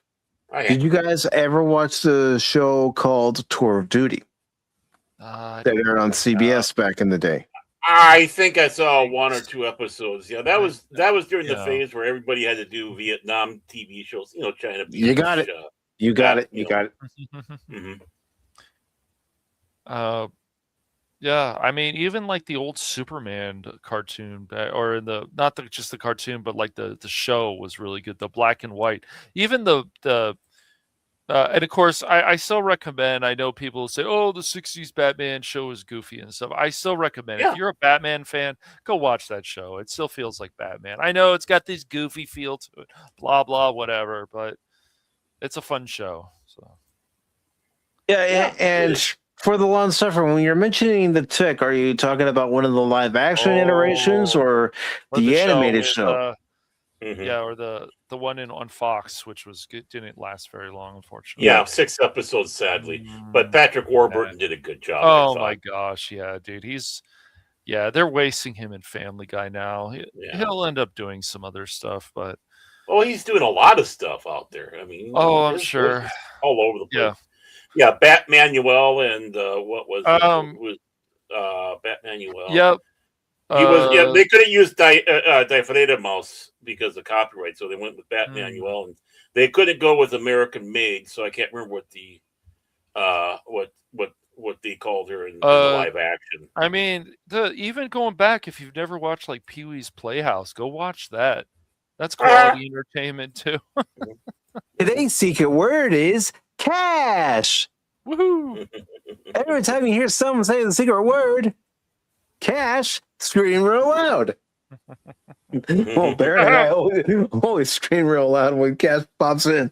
Yeah. Be afraid. And- be very afraid. Yeah. And one of the What- shows I had mentioned, Lady Miss, Did was you- Tour Duty that aired from 87 to 90 on CBS. Did you Yes, say the magic word was Starsky and Hutch. cash? I've watched some of those episodes. Yeah, right. Best thing. I'm here to scare everybody. No, but even some shows that, just like anything that people consider popular, it's like they go in the direction. Sometime you're like, I wish you guys didn't actually go in this direction. Didn't need to, but yeah. But yeah, I mean, a lot of this stuff is on syndication, but as I said, they're trying to bury things too. But Mhm. they've got catchy comedy, and there's shows on there that it's older shows, and I'm like, wow, look at how good this show is, man. Look at how good this show is compared to stuff nowadays. Wow. Yeah, I mean, uh, you talk don't care if about it's burying black stuff. and That's why you have to look at a place like Tubi white. to see what Mhm. TV shows they have that catch Yeah. your Or eye that even- you remember and maybe someone hasn't watched. Yep. Or even Pluto, they have their on demand there as well. Yeah. I was surprised how good Brothers was. Yeah, it I needs to really get out was. there.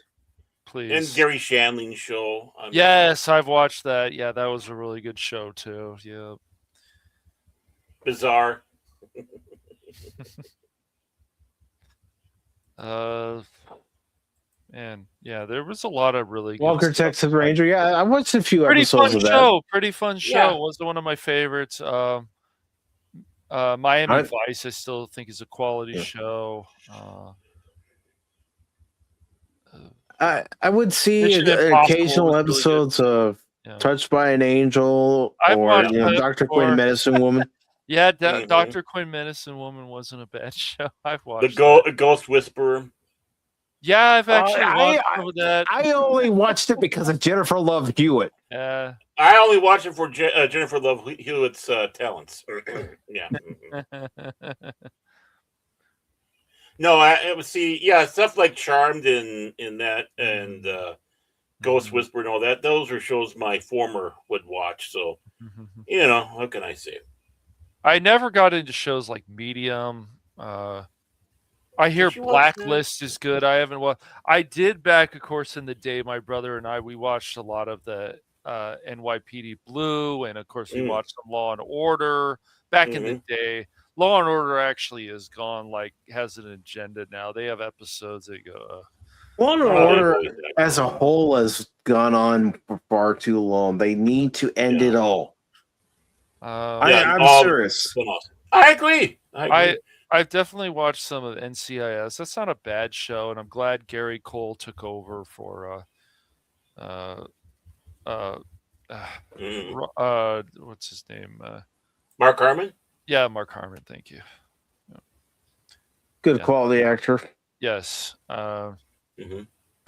But yeah, there's a lot of shows either in the the 50s when even the Andy Griffith show I can still watch a lot. That show is still great. Went Yeah, on but a how long many have time. seen Leave It to Beaver? Come on. I've seen it. Yeah. Ward, I think you're a Well, little hard I- on the Beaver last night. I know the three of us on the panel have, but I'm talking about those that are younger than us, that are in their 20s and even their 30s, who may not have seen Leave It to Beaver. Godzilla, Oh my have God. you seen The Librarians? I haven't watched the new chapter. I don't know if I want to, but The Librarians is pretty good. It's not I bad. saw adverts for the new one, and it's like Me I'm too. not I'm interested. I'm like, I don't Oh. know if I'm feeling this. Yeah. Yeah, you want me to pull about some TV shows I know that people haven't seen, probably Oh, I'm even sure you you guys. Arliss Brooks with Eve Arden. 12 O'Clock High with Robert Lansing. Oh, I've seen it. Thanks to my dad. Yeah. Mm-hmm. Yeah, I mean, when you got the other one, as long as you had General Savage, those were great. When they got the other guy in there, it's like, nah, you lost it. How about, of course, Dobie Gillis? I've heard of it. Never watched. Parents would talk about it, never watched it. Dwayne Hickman, Bob Denver, and even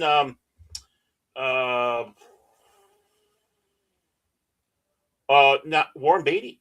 Yeah, Warren Beatty was in there on that show, and that was a good witty show. Max Schulman being the guy who pinned that, and of course there was movies before that and books. Let's see what else is there. Let's see. Well, I'm sure because I know I haven't seen The Lieutenant. That was one of Gene Roddenberry's shows. I have never seen an episode of The Lieutenant. No. Yeah. Of course, Route 66. Heard of it. Get your kicks on Route 66. Yep. I mean, they just, a lot of stuff, even back in that day. What about the Untouchables TV series? Not Oh, the yeah, movie, but the I've TV watched series. Yeah, Robert Stack with Yeah, Robert Stack. great Yeah. show. Good old Robert Stack in that. Yeah, he was. That was a show, all right. And, Or Emergency or SWAT. yeah, well, Randy Mantooth unfortunately passed away just recently, but yeah, I never watched SWAT, but Adam 12, Emergency. Those I loved watching those shows growing up, and of course, you started getting into the silly stuff like Fantasy Island and the Love Boat. I've watched The plane. Yeah, Charlie Yes. Michaels. Yes. I found I see that Sledgehammer plane. recently. That show is fun. And I believe that plane as it has left me. I couldn't believe how good Policewoman is. I'm like, man, this show is so good. I found that Hunter was another good police yeah, drama show. Hunter, Oh, yep. da-na-na-na, great theme song too. Mhm. Da-na-na-na, Well, you had Vegas yes. Oh yeah. with Robert Urich, and of course Avery Brooks has Hawk on there that went on to do his season series. A Man Called Hawk. Yep. Oh, there. I mean, of course, it was fun. Didn't last long though. But Automan that lasted a season. Kind of trying to play off of the Tron thing. But with Desi Arnaz Jr., my God, Desi Arnaz Jr. is a horrible actor. He really is. I mean, I don't know. I heard he did a good job playing his old man in the one movie with Mamba Kings or something like that. But he was playing Desi Arnaz Sr. But yeah, Junior was not a good actor. He really wasn't. I don't mean to be mean, but it's true. Well, then you had Here's Lucy and the Lucy Show. The Lucy Show, yep. We Love Lucy. Lucy Show, yep. The started with the I Love Lucy and then the Lucy Show, yeah. But you still have to give Lucy and Desi credit. If they didn't have Desi Lou Studios, we wouldn't have Star Trek. And a lot of other things. But yeah, Desi Arnaz came up with the 3-angle cameras. I remember Yep. for telling me about that. We would not have that without him. And Yep. Exactly. I mean, yes, they were smart people. They were smart people. Yes.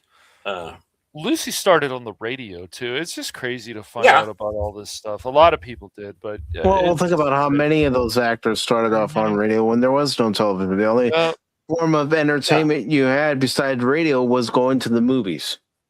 Right. And of course, George Burns, and of course they had the George Burns Gracie Allen show, which was hysterical. Yes, they did. And the Jack Benny show with Rochester Anderson. Yes, it is Benny. Bob Hope, yep. Bob Cummings, another one. I mean, it just went down. The people that went from radio to, and they even did the Great Gildersleeves as a TV show. One of the problems, though, was the actor who did the voice at that time was way too tall because Gildersleeve was supposed to be short and pompous, and the actor was tall. But great radio shows. I have a question for folks. Have you ever watched one of the original episodes of The Twilight Zone?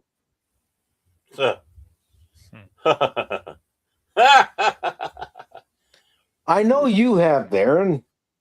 But the only ones I never really saw was the 4th season hour-longs because they never released those much. I know they did once on, I think, Sci-Fi did it. But I only saw like a couple of those, and they never seemed to come back again. They just kept it to the half hours. Now here's a show that's kind of along the lines of Twilight Zone, but I wasn't sure if you'd seen it before, Cash, because I was looking through it before we started the show today and talking with Baron about it. But have you ever watched The Outer Limits? Yes. The original. It's been the original, while, black and white? Maybe. I know I've watched the more newer one with color, but maybe. Probably not. I'm not 100% sure. Demon with a Glass Hand with what's his name? Robert Culp, Demon with a Glass Hand. Then there was Soldier with Michael and Sarah. Both those episodes written by Harlan Ellison. And then, basically it was a Monster of the Week show. It wasn't quite like the Twilight Zone. It was more Monster of the Week. And sometimes that monster was us. Lines. Yeah. Oh, I'm not taking anything away from it. They had their own distinct styles, and they did it well. We control the horizontal. We control the vertical. Yeah, I mean, also like growing up in the 90s and stuff. Of course, I watched X-Files. I watched some of Tales from the Crypt. I never Hello, could get into that kiddies. one. Your old pal Crypt Keeper here. I love how Yeah. creepy that show was. Like, wow, they really wanted to scare the hell out of you with this. I love it. Oh yeah. I'd watch it because it would come on late enough, and my parents were asleep. I'd watch it. I mean, Mhm. I remember. Let's see, there was a Goosebumps show that was a freaky thing too. Yep. Yeah, those are a lot of stuff that I ended up watching when growing up. I mean, let's face it, there are a lot of TV shows that we can go through that some have Oh. seen before and others haven't. Yes, definitely. Mm-hmm. Hey, Cash, have you ever heard of a show called Sanford and Son? Yes, I've watched a number of I- episodes. You big dummy! I mean, you know, I'm coming, Elizabeth. I'm coming. It's a big one, Elizabeth. you know, before I had like cable and all that stuff, You had rabbit ears like the rest of us. You had it the roof was- at the end of the you had Yep. to trust. you had to, Yep. you know, watching old episodes of stuff, Gilligan's Island, either black and white or color, Yep. Bewitch. That's still a quality show, black and white or color. Oh, come on. I Dream the Genie. Come Yep. on, There we man. go. Yep. Another quality show. Yeah, I mean I'm watching a lot of this stuff, of course, in reruns, and it's just like, gosh, these shows are so fun. Yeah. That's just it. They're fun. Dear John, I haven't. Oh, watched that was a in good show. Years. Taxi, That of was- course. Yeah. I've watched some episodes of Taxi. I've never watched the whole show, but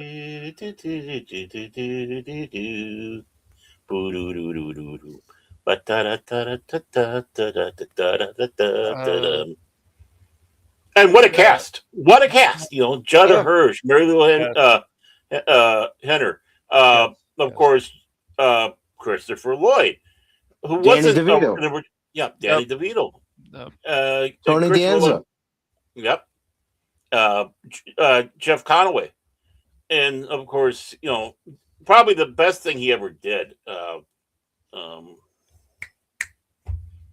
Vodka. You know, I got a mental block on his name. Who played Locke Graves? Andy Kaufman? Thank you. Yeah.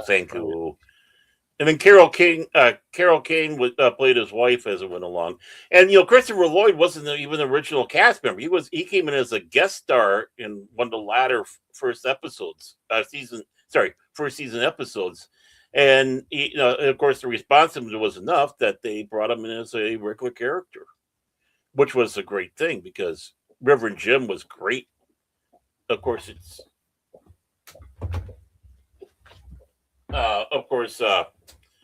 Christopher Lloyd, great. You know, it's just, there we go. I mean, think about the actors from that show alone that went on to have success in other things. Right. They weren't typecast. Oh, that's the actress from Taxi. Oh, that's the actor from Taxi. No, they were able to move on and do other things. Well, you know, the thing is for us, is like, yeah, we recognize them from these shows. We're not the ones that's doing the typecasting. It's Hollywood that's doing the typecasting. That's right. We get excited when, hey, that's Judd Hirsch. She was in Taxi. Well, let's see what's going on here. Or Tony Danza, who's the boss? Oh, hey, that's another show. I had a crush on Judith Light. Oh my! I'm sure you did. She was one of my milfs. I had a crush on Alyssa Milano back in the day. Yeah.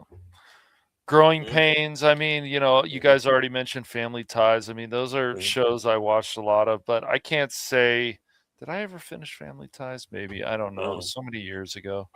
Charles in Charge. It was a fun show, man. And it's crazy. Yep. Yeah, I know that show. I've probably watched an episode or two. Which one was that? 8 is enough. 8 is enough. I never really watched that show, to be honest. Dude, there's even a show I found recently on MeTV Tunes. And I know it's a cartoon, but it was with Tom Bosley, and oh my gosh, it's so good. I can't remember what it was called. He voiced the character. It was really funny though. Yeah, he's in he comes home from work and he deals Yeah, with his family. I can't remember. Yeah, it was kind of like an animated All in the Family from in the early 1970s. Yeah, It's I know so what you're talking good. about. It's so I never saw it, but I know about the show. It's just like, my gosh, dude, can we get this stuff back? Please give it to us. Hmm. Yeah.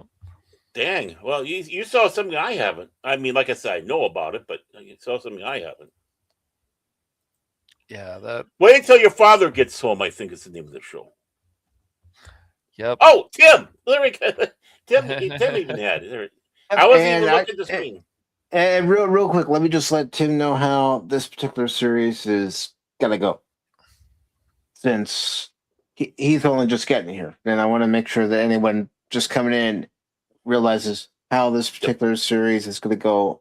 Typically on Pop Talk, it's going to happen once a month, and it has to be either an hour-long show or a 30-minute show. Now, with the 30-minute shows, we'll be watching 2 episodes of a 30-minute show that one of us has never seen, or it could be a show that all 3 of us have never seen. One of you have never seen. But it has to meet the criteria of 1 episode, the first episode in particular, from those shows. Whether it be a half-hour show, whether it be a full-hour show, it has to be the first episode. Now, again, with the half-hour shows, it'll be 2 episodes. So you can get the pilot episode, then you can get the episode that followed afterwards, to kind of get an idea of whether or not you could see the changes already occurring in the show from that first episode.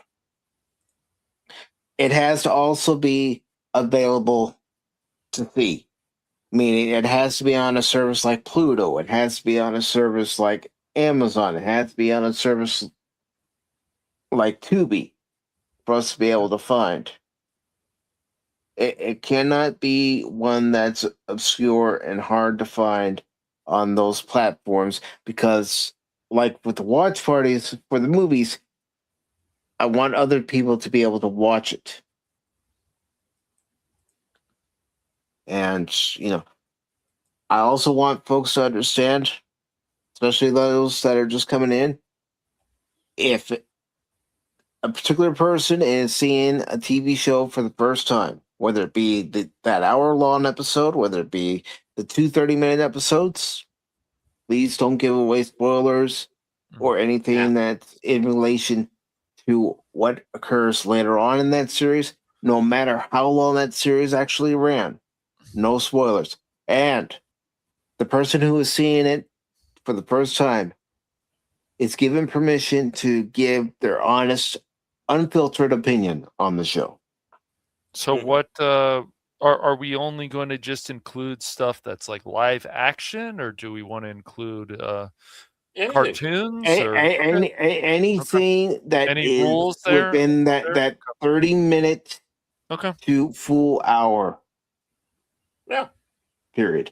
Cool. It can be an animated series. It can be an anime. Awesome. If there's a particular anime that someone in the chat wants us to check out, because maybe all 3 of us have never seen it, maybe a lot of the members of the chat haven't seen it, we can do that. But remember, it's going to be once per month. Typically, I'd like to have it on Wednesday. Okay.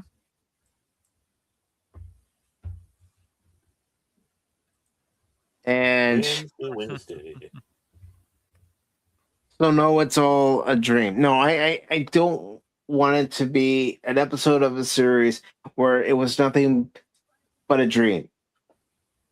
I don't want it to be a clip episode of a series. It has to be the very first episode of the particular series. Our first episode, second episode. If it's half hours. Yeah.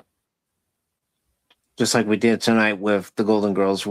And if you'd like to reiterate what you had already said about Golden Girls for anyone coming in, to let folks know what you thought about it, you can go ahead and do so, Baron.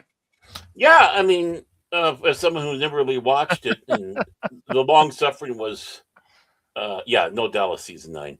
With watch clips and stuff like that.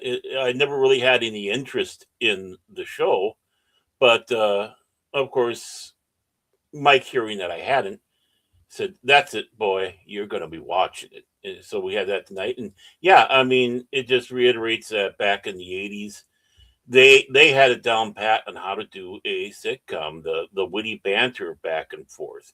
You could see the change of how the show was going immediately from the first episode, which was the pilot, to the second one, where you could see that they're getting comfortable in their characters. The makeup is looking like you would expect them in the whole series, and whatnot. And again, they had some, what you would call blue humor, but it was innuendo humor that was really good. And if you were a kid watching it, you wouldn't have caught. But as an adult, you did, and they didn't rely on it. It was just something that they used, And there was only one per episode so far, so it's like, yeah, okay, that's how it goes, and you can believe how they're talking in whatnot. So, yeah, Well, they I knew give what it a the high rating. NBC censors and the TV censors in general would let them get away with without going, hey, what? Well, I think they also had a standard too. They knew what time the show was going to be on. It was going to be in that family block. You know, everything from 7 o'clock, 8 o'clock. It was kind of, that's the family block. The 9 o'clock is the adult time, and I'm talking Central Standard Time. But that's where you'd have shows like uh, NYPD Blue and stuff, like something that was more gritty, you might say, and such. Something that not really for kids to necessarily watch, and even then, by comparison, rather tame by today's standards, but still gritty. But yeah, and that's nice where they're relying on the characters. The writing's good, the actresses are good, mesh well together, and it's like it just makes me longing for uh, television like this again. Yep. And yeah, that's one of the things that Cashman mentioned, some of the TGIF shows Yep. that were on at the time. And Oh, you won't believe all the shows we went through, Tim. We've gone through a lot talking about them. Well, they call them family shows. they call them family shows now, but I wouldn't consider them family shows like the ones we grew up with. Now, I will leave this entirely up to Baron because we're not going to follow up with any more Golden Girl episodes unless there's a specific one. If per se you decide that you want to continue with the series and there's a particular episode that comes up that you want to talk about, because that's entirely up to you, entirely up to whomever is watching that particular 1 hour episode or the 2 30-minute episodes of the show to decide whether or not they wish to continue with that series on their own. And I'm sure the long suffering is going to start making me watch the show. So, because she likes the show, and you come across as you're going along a particular episode. I mean, how many BS sessions do we have on our show? And it brings that up on. Yeah, I'm not going to sugarcoat it. We have plenty of them. No. Yeah. I mean, we really don't have a theme except watching this and then start talking about all these other TV shows. Yeah. The Cash Money is Right, that game show. You'd think he'd be able to get on The Price is Right and just ace it all, being he's cash. But also, I also want to reiterate one other thing. When we're watching an episode that one of us has never seen before, again, I want to reiterate, don't give away spoilers of what's to come. Mm-hmm. Just in case the person is interested in watching further episodes. Fuck the holidays special. Hey, I have a soft spot for that one. I will say this. What's the difference between The Last Jedi and the holiday special? You can actually watch the holiday special again after seeing it. Or you could be like me and say, you saw it once to go, fuck it. I ain't watching that shit again. Like I said, I got a weak spot for it. I sometimes watch. Well, when you have the faithful Wookiee in there, what they call it now, the animated. Listen, Baron, Oh. just because you had a role in that special doesn't mean you have to brag about it.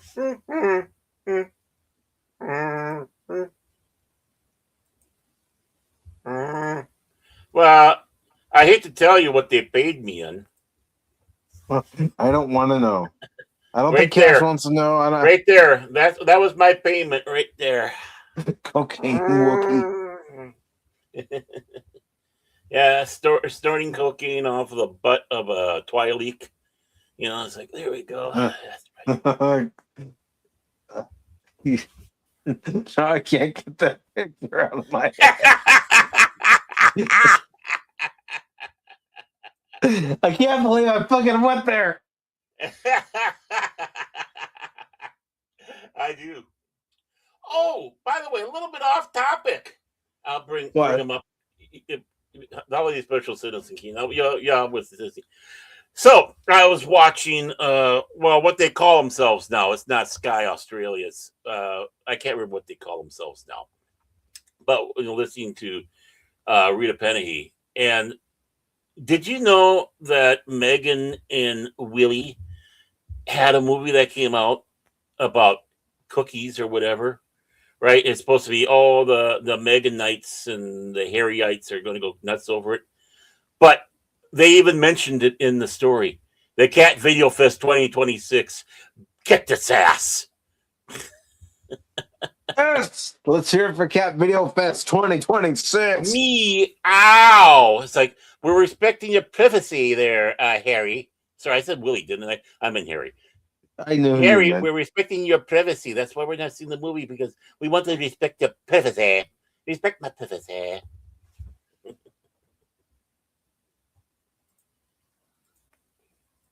But yes. Another video fist. Yeah. Yes. But again, that's just trying something a little different. Mm-hmm. And instead of, pre-recording the reactions and everything, let's do it live and let everyone else join it. And, see where it goes, because there's plenty of TV shows out there. Oh, yeah.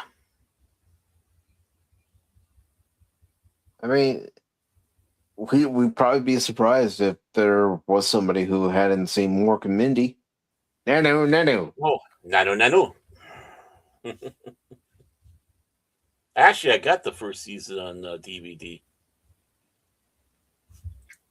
I mean, heck, I can remember Friday nights coming home from my first job, watching Merlin on Sci-Fi. Oh, yeah, Merlin. Watching Lex. Oh, yeah, Lex. How many people have not seen Lex? I don't know. Star Wars Holiday Special had a great family story. No, it did, actually. Chewbacca loves his family. Well, yeah, I know that, but it wasn't the best look for Star Wars. Chewbacca knows best. And Tim says, if he was Charles, I would have said, by now, Harry, you want in or out? If you want to stay in, you listen to what I have to say.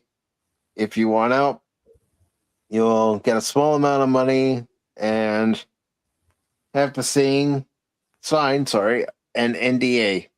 Mm-hmm. I don't think Charles has the cojones to do that. Well, in some ways, they do have an NDA that they've been violating, because he was not supposed to write or leak the stuff that was behind the scenes, like when he was talking about his final visit with Queen Elizabeth, and put it out there. It's like, no, you don't do that. And of course, they're all concerned about Meghan being in there, making sure he gets everything written down so she can get, go out there and be the all whatever. But no, they have violated so much stuff with the royal family and such. Yeah, he better hope that Wimpy Chucky caves into him, because if Chuck dies before there was any reconciliation, there will be none with William the Terrible. So he better get divorced from Megan soon. You know those two are going to get divorced. It's going to be win. It's going to happen eventually. Mm-hmm. Well, from what I understand, it's just right now, quote unquote, a marriage of convenience for the two, because they're an item, like a consumer item, than a husband and wife item, and she's failing all the time. Just like this last movie, Cat Fest, beat it, yay! Thank you, Cat Fest 2026. I knew you had it in you. No. Meow. And you know what? The cats don't say respect my privacy. No. But is there anything else you want to talk about, either related to tonight's topic or something else that you wanted to bring up before we go ahead and start signing off here? Here's my list of complaints about Cash Money. Do we have about an hour or two? It's going to be more along the lines of 3 hours later. I was gonna play that. I was gonna say, beat let you me to begin. it. I was gonna say, let me begin, and then we're gonna play that. That was my joke that I was gonna do, but you beat me to it. You got to be quick on the draw, partner. Well, right, but at the end though, we would get this.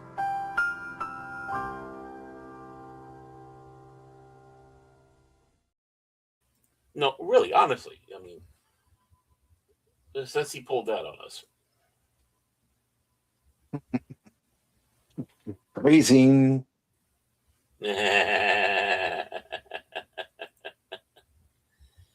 Oh, we all know what he's doing. We all know what he's doing. But anything else you want to bring up here, Baron, before we? No, I don't really have anything. Don't really have anything at all. All right. Good show. Good episodes. Good TV show. Again, I probably wouldn't have appreciated it back in the day. I had to get older and have joints go creaky, and now I appreciate. Well, now we both have joints that go creaky because we're older. Mm-hmm. And as the old joke goes, never trust a fart. There was a day I never do. Yeah, I mean, there was a time in my life when a fart only meant that the turd was honking for the right of way.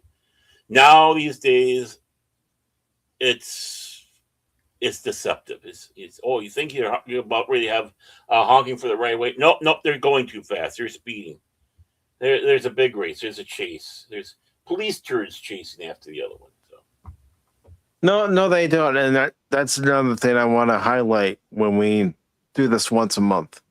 Is they don't make shows like Golden Girls anymore. They don't make shows like Hunter anymore. No. They don't make shows like Diagnosis Murder anymore. Mm-hmm. Or, a number of TV shows. Baywatch. You can mention Baywatch, Knight Rider. Spencer for Hire. Mm-hmm. Simon and Simon. Riptide. Yeah. I mean, Jag. Jag was an excellent show, in my opinion. Yeah, I didn't get into Jag. I really didn't. Even with Catherine Bell, you couldn't get into. Oh, what the hell is wrong with you? I couldn't get in the show, but I could get into Catherine Bell, and I wanted to get into Catherine Bell. I'll tell you what it was. There was one night, my dad was watching Jag, and I see Catherine Bell on the screen. I hadn't watched the show before. Yeah. But I see Catherine Bell on the screen in the bikini, and I went, there we go. Is she a regular cast member, Dad? Yes. Mm-hmm. Okay.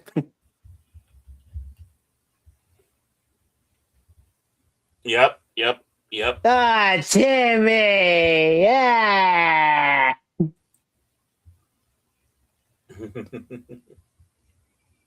Hard gas. Jake the Fat Man. Oh, I used to watch that, man. Used to watch that all the time. William Conrad. Yep. Mhm. Of course, his other show, Canon. Yeah. And yeah, I did watch Doogie Howser MD back in the day. I didn't. I can't get into that one. I could get into it back then. I just don't know if I can get into it now because it's been so long since I've watched it. Hey, I've gotten older and my tastes have changed. Oh, yeah. Plus, he was such an insufferable little brat. There was one show I liked. It only lasted for a little while. Small Wonder. Oh, yeah. The girl who was the robot Vicky. Mm-hmm. I watched that a lot as a kid. Oh, God. And that was not a good show, but it still suckered you in for some reason. No, it wasn't, but I was a kid. I watched it. Yeah. And Jesse Ventura, he mentions that was one of his highlights of being an actor. Because he guest starred on there. Yeah, that's right. Duh. Yeah. Yeah. Well, now you brought it up. How about Super? I I coughed, so I'm saying excuse me. Oh, okay. What about Superboy? Well, you didn't like Superboy? I thought that show was the worst show I'd ever seen. Really? I didn't Yes. think Superboy was bad. I did. Well, obviously, you stated so. You have announced to the world that you thought it was super. I liked it. Well, to each their own. Yeah, even with the change of cast. Oh, My Secret Identity. How about that one? Never watched it. You never watched My Secret Identity? Never watched it. Oh my word! Oh my! Who didn't watch Xena, Warrior, Princess, and Hercules back in the day? I did. Yeah, it wasn't for the plot. What plot? Exactly. Mm-hmm. I mean, I wasn't a big religious watcher, but I'd watch it. Yeah, I like Lucy Lawless. Who didn't? Mm-hmm. I like Renee Jacobs. Who didn't? Mm-hmm. Definitely. Yeah. When we had good-looking women out there that weren't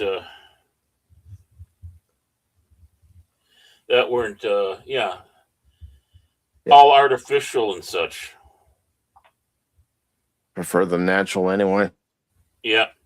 The only time Lucy Lawless did enhancements was when she wore merkins for the Spartacus show, was it? I think it was Spartacus. I'm not 100% sure. Mm-hmm. I mean, the only time she ever flashed anybody, and it wasn't intentional, but it was when she was singing the national anthem before Anaheim Mighty Ducks game. Mm-hmm. I remember that. Mm-hmm. So, yeah, but she did Full Frontal on that one show. So, yeah, VIP, another guilty pleasure of the VIP, mid to late 90s or early 2000s. Yeah, Cleopatra 2525. How about that one? No, I never watched it. No, no, great concept. A stripper wants to get her boobs bigger. Something happened. She's put in suspended animation. Then she's brought out of suspended animation in year 2020, in year 2020, 2525. That's the basis of the show. And now they're battling like robots, overlords and stuff like that. I don't know, whatever it was. You weren't watching it for that. Let's just be honest. The under 90s, Outer Limits. Now, I will admit, I watched Alf, but I can never really get into it. Yeah, I've watched that a few episodes. Which one? Alf. Alf. Oh, Alf? Don't tell me you're going full Mexican Iron Man on me there.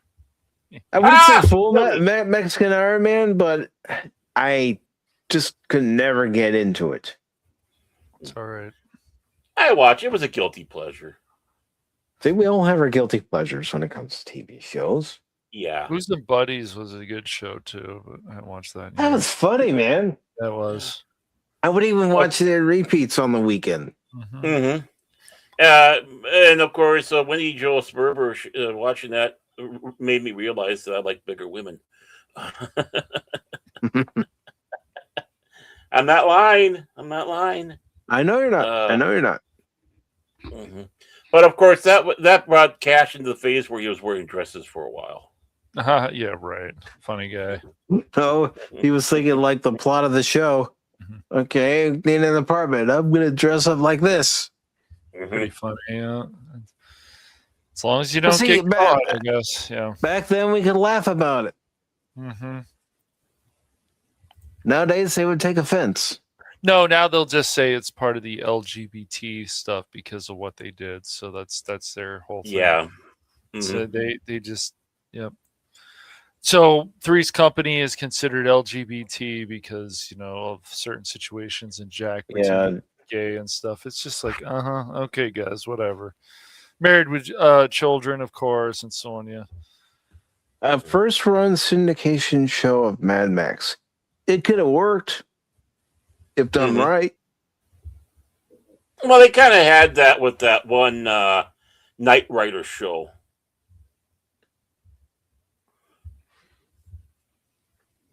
But before we get out of here, gentlemen, is there anything or anyone you'd like to promote? I always promote Pops. We finally got that episode filmed and in the can. So, our last assessment of I Am Legend, the 3 movies based off the book. So, I can't wait to hear what you had to say. It's kind of funny. And I'm surprised by this. I think Pops was even surprised. We came out with the same kind of feelings about it, in ranking of it. Oh, yeah, that's the only spoiler I'm giving away. you want to know something interesting? But stupid. The funny thing is, my grandfather, my step grandfather, right? Well, I was able to know my great grandparents on my dad's side, and what they would do, of course, I think it was Sundays or whatever. Lawrence Welk was on, and they'd watch Lawrence Welk, and that's what my grandmother on my mom's side would do too. Right, and my step grandfather would just make comments, "Oh, people's show, blah blah," stuff like that, just deriding the show. And then he got older, and guess what? He was watching. Lawrence Welk. Lawrence Welk, yeah. Oh, wonderful, wonderful. Oh, the bubble machine. The bubble machine's going nuts. Help us, the bubble machine. I meant to take that down. One of my visits back to California, and this was after my dad had passed away, was a friend of ours let us use their timeshare at the Lawrence Welk Resort. So,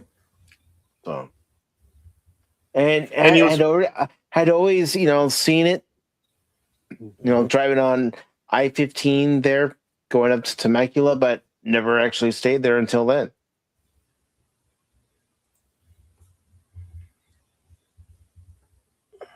And he was from North Dakota. That he was. Just like Liberace was from Wisconsin. You never know that, folks. But no. A lot of Midwesterners turn out to be famous, don't you? Oh, yeah. Alf Clausen, who was, sadly he's passed away now, but did all that music for The Simpsons. Jamestown, North Dakota. Mickey Mantle, Fargo, North Dakota. I mean, it's amazing when you start seeing where the people came from and then what they became.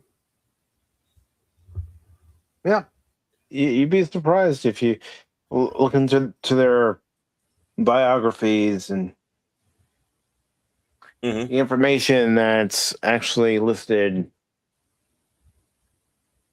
But Cash, Yo, yeah. No, anything you'd not like right to know? now. Okay. Not right now. No. What's wrong, Blanche? Did you see another woman run by your house and have to go get her phone number? Goodness. With a 9-iron.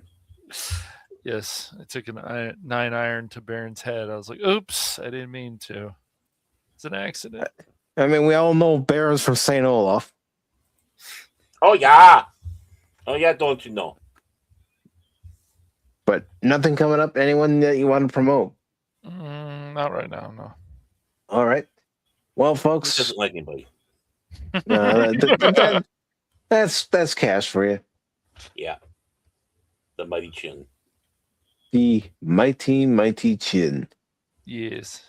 But folks, thank you all for being with us tonight and hearing Baron's reaction to the first 2 episodes of The Golden Girls. If he so chooses to continue watching the adventures of Dorothy, Rose, Blanche, and Sophia, well, he will be doing that on his own time.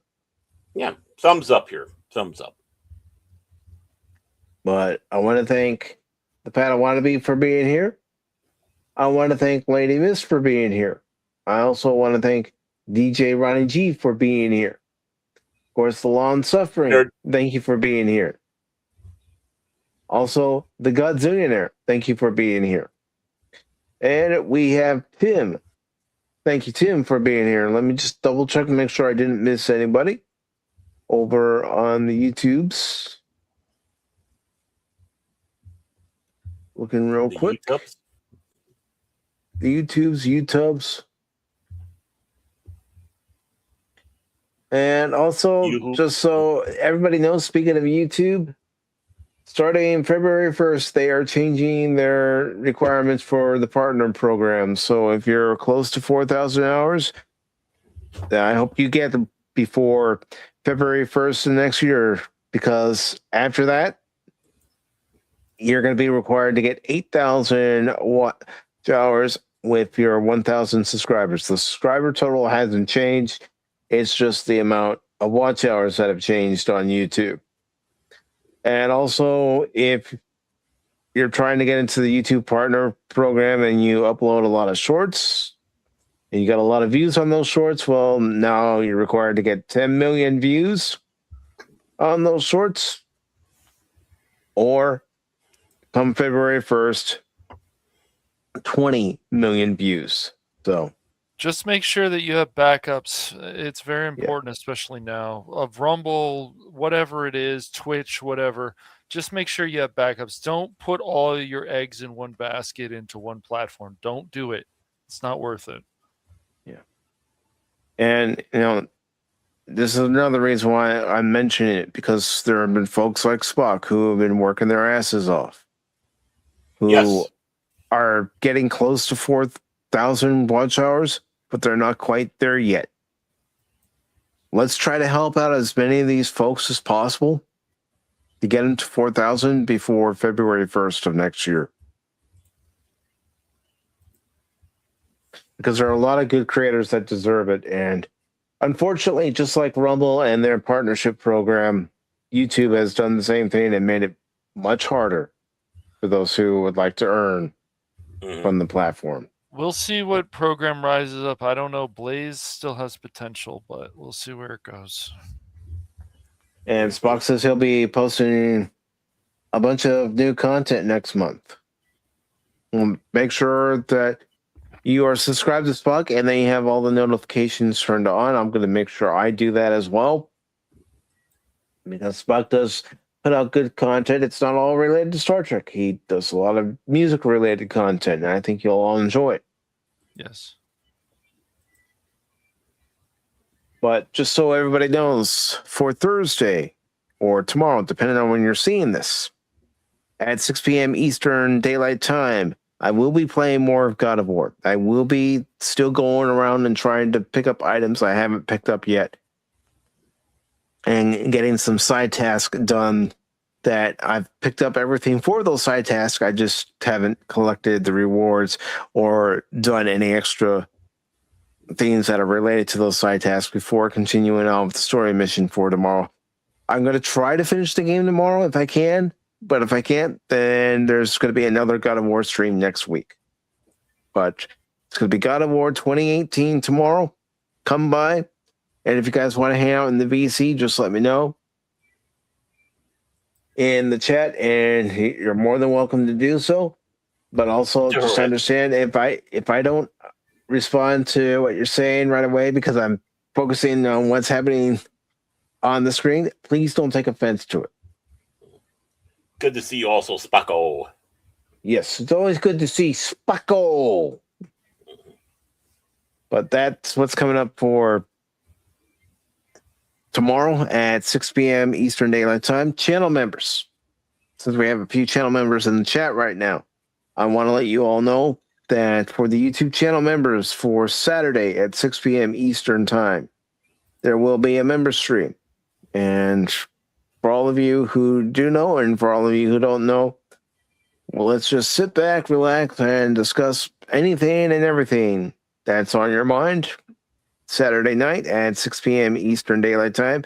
And then this Sunday, we're going to check out a movie that I wanted to check out this year when it came out in May, but unfortunately it didn't come into my area, and it's a World War II movie. It's called Pressure with Brendan Fraser. It deals with the D-Day landing and a few other aspects of that D-Day landing that you may or may not know about.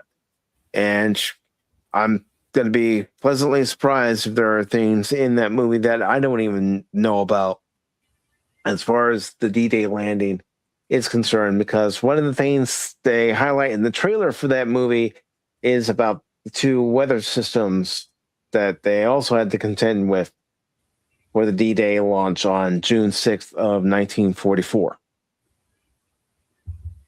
And Spock says, stay tuned with the Phantom Hooligans as well. Cash is posting some dope art on. Oh, really? Really? Should it be called the Phantom Shenanigans? Sounds like shenanigans to me. No, we're not going to talk about. No. Although, for anybody that got to see the partial eclipse today, no, I know there were people that were excited for that. Unfortunately, we really didn't get much of it here in my area. I didn't even know there was one. Yeah. There was one this afternoon, and Tim says, I flew by Normandy on the way home from Paris. Got a good picture from my seat. Yeah. So I'm looking forward to checking out Pressure for the first time and, seeing if it's a good movie or if it's a bad movie. There were a lot of reviews that I was reading about it, and people were praising the movie. But again, this is where we're going to judge it all for ourselves. And I also want to let folks know the two movies that we are going to be watching for September. And it's not in any particular order. One's going to be first, one's going to be second, but it's not determined by how I announce it tonight, as far as which is first, which is the second one. But next month, we're going to watch the movie Crimson Tide with Denzel Washington and Gene Hackman. Sweet. And then we're on a mission from GAD. And our address is 1060 West Addison. That's right. We're watching Blues Brothers next month as well. Oh, Crimson Tide and Blues Brothers for next month. And let's see what Spuckle was saying here. I flew by Romulan on the way from Vulcan. I knew what you meant. I knew what you meant. And Q Under Pressure by Queen. I mean, again, with Pressure, it was one of those movies where I went and saw a movie last year, I'm trying to think of which one it was, but went and saw a movie and saw the trailer for Pressure. I'm thinking, this looks good. And then, of course, I'm looking as it's getting closer to its release date to see if my theater was going to get it. Unfortunately, it never got it. But I'm thinking, okay, fine. As soon as it's available to see on digital, or if I can get a physical copy with the digital copy, redemption key included, we'll watch it. So.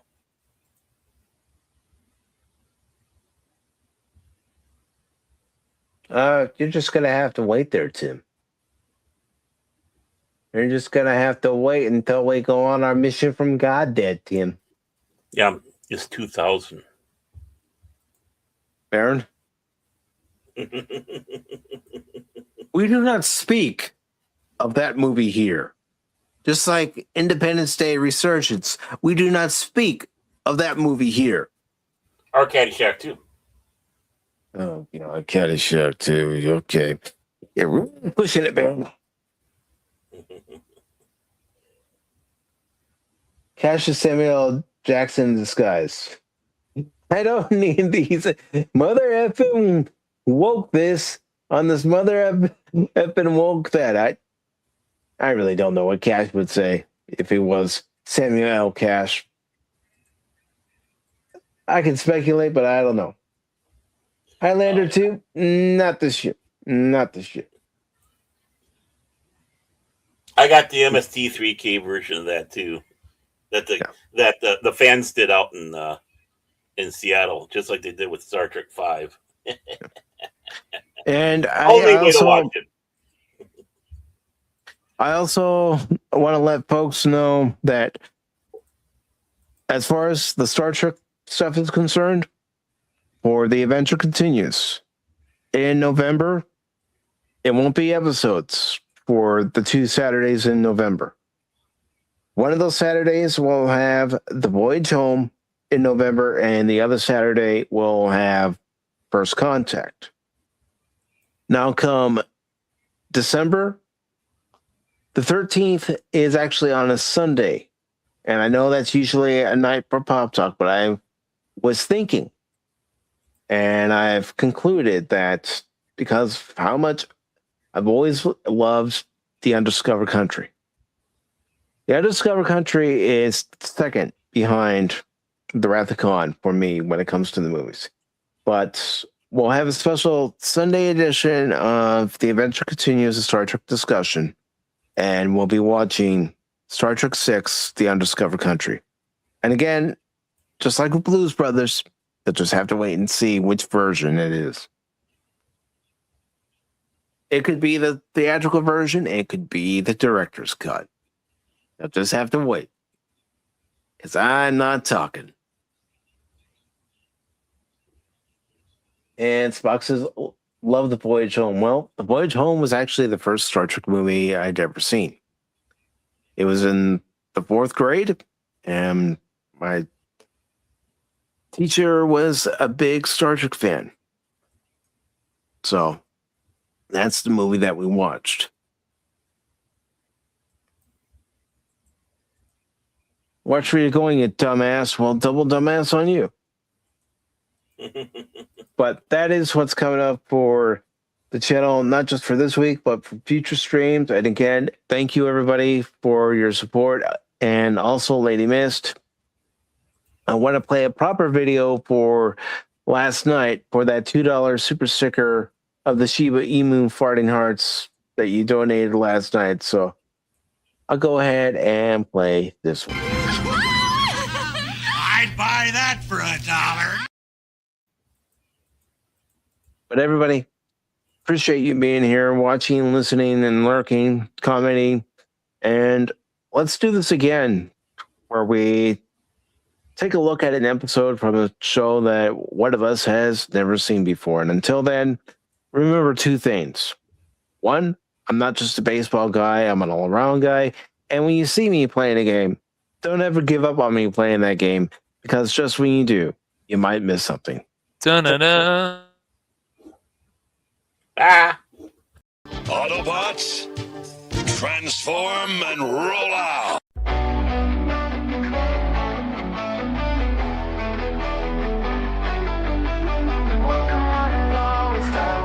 show. Pacific414 Pop Talk is here.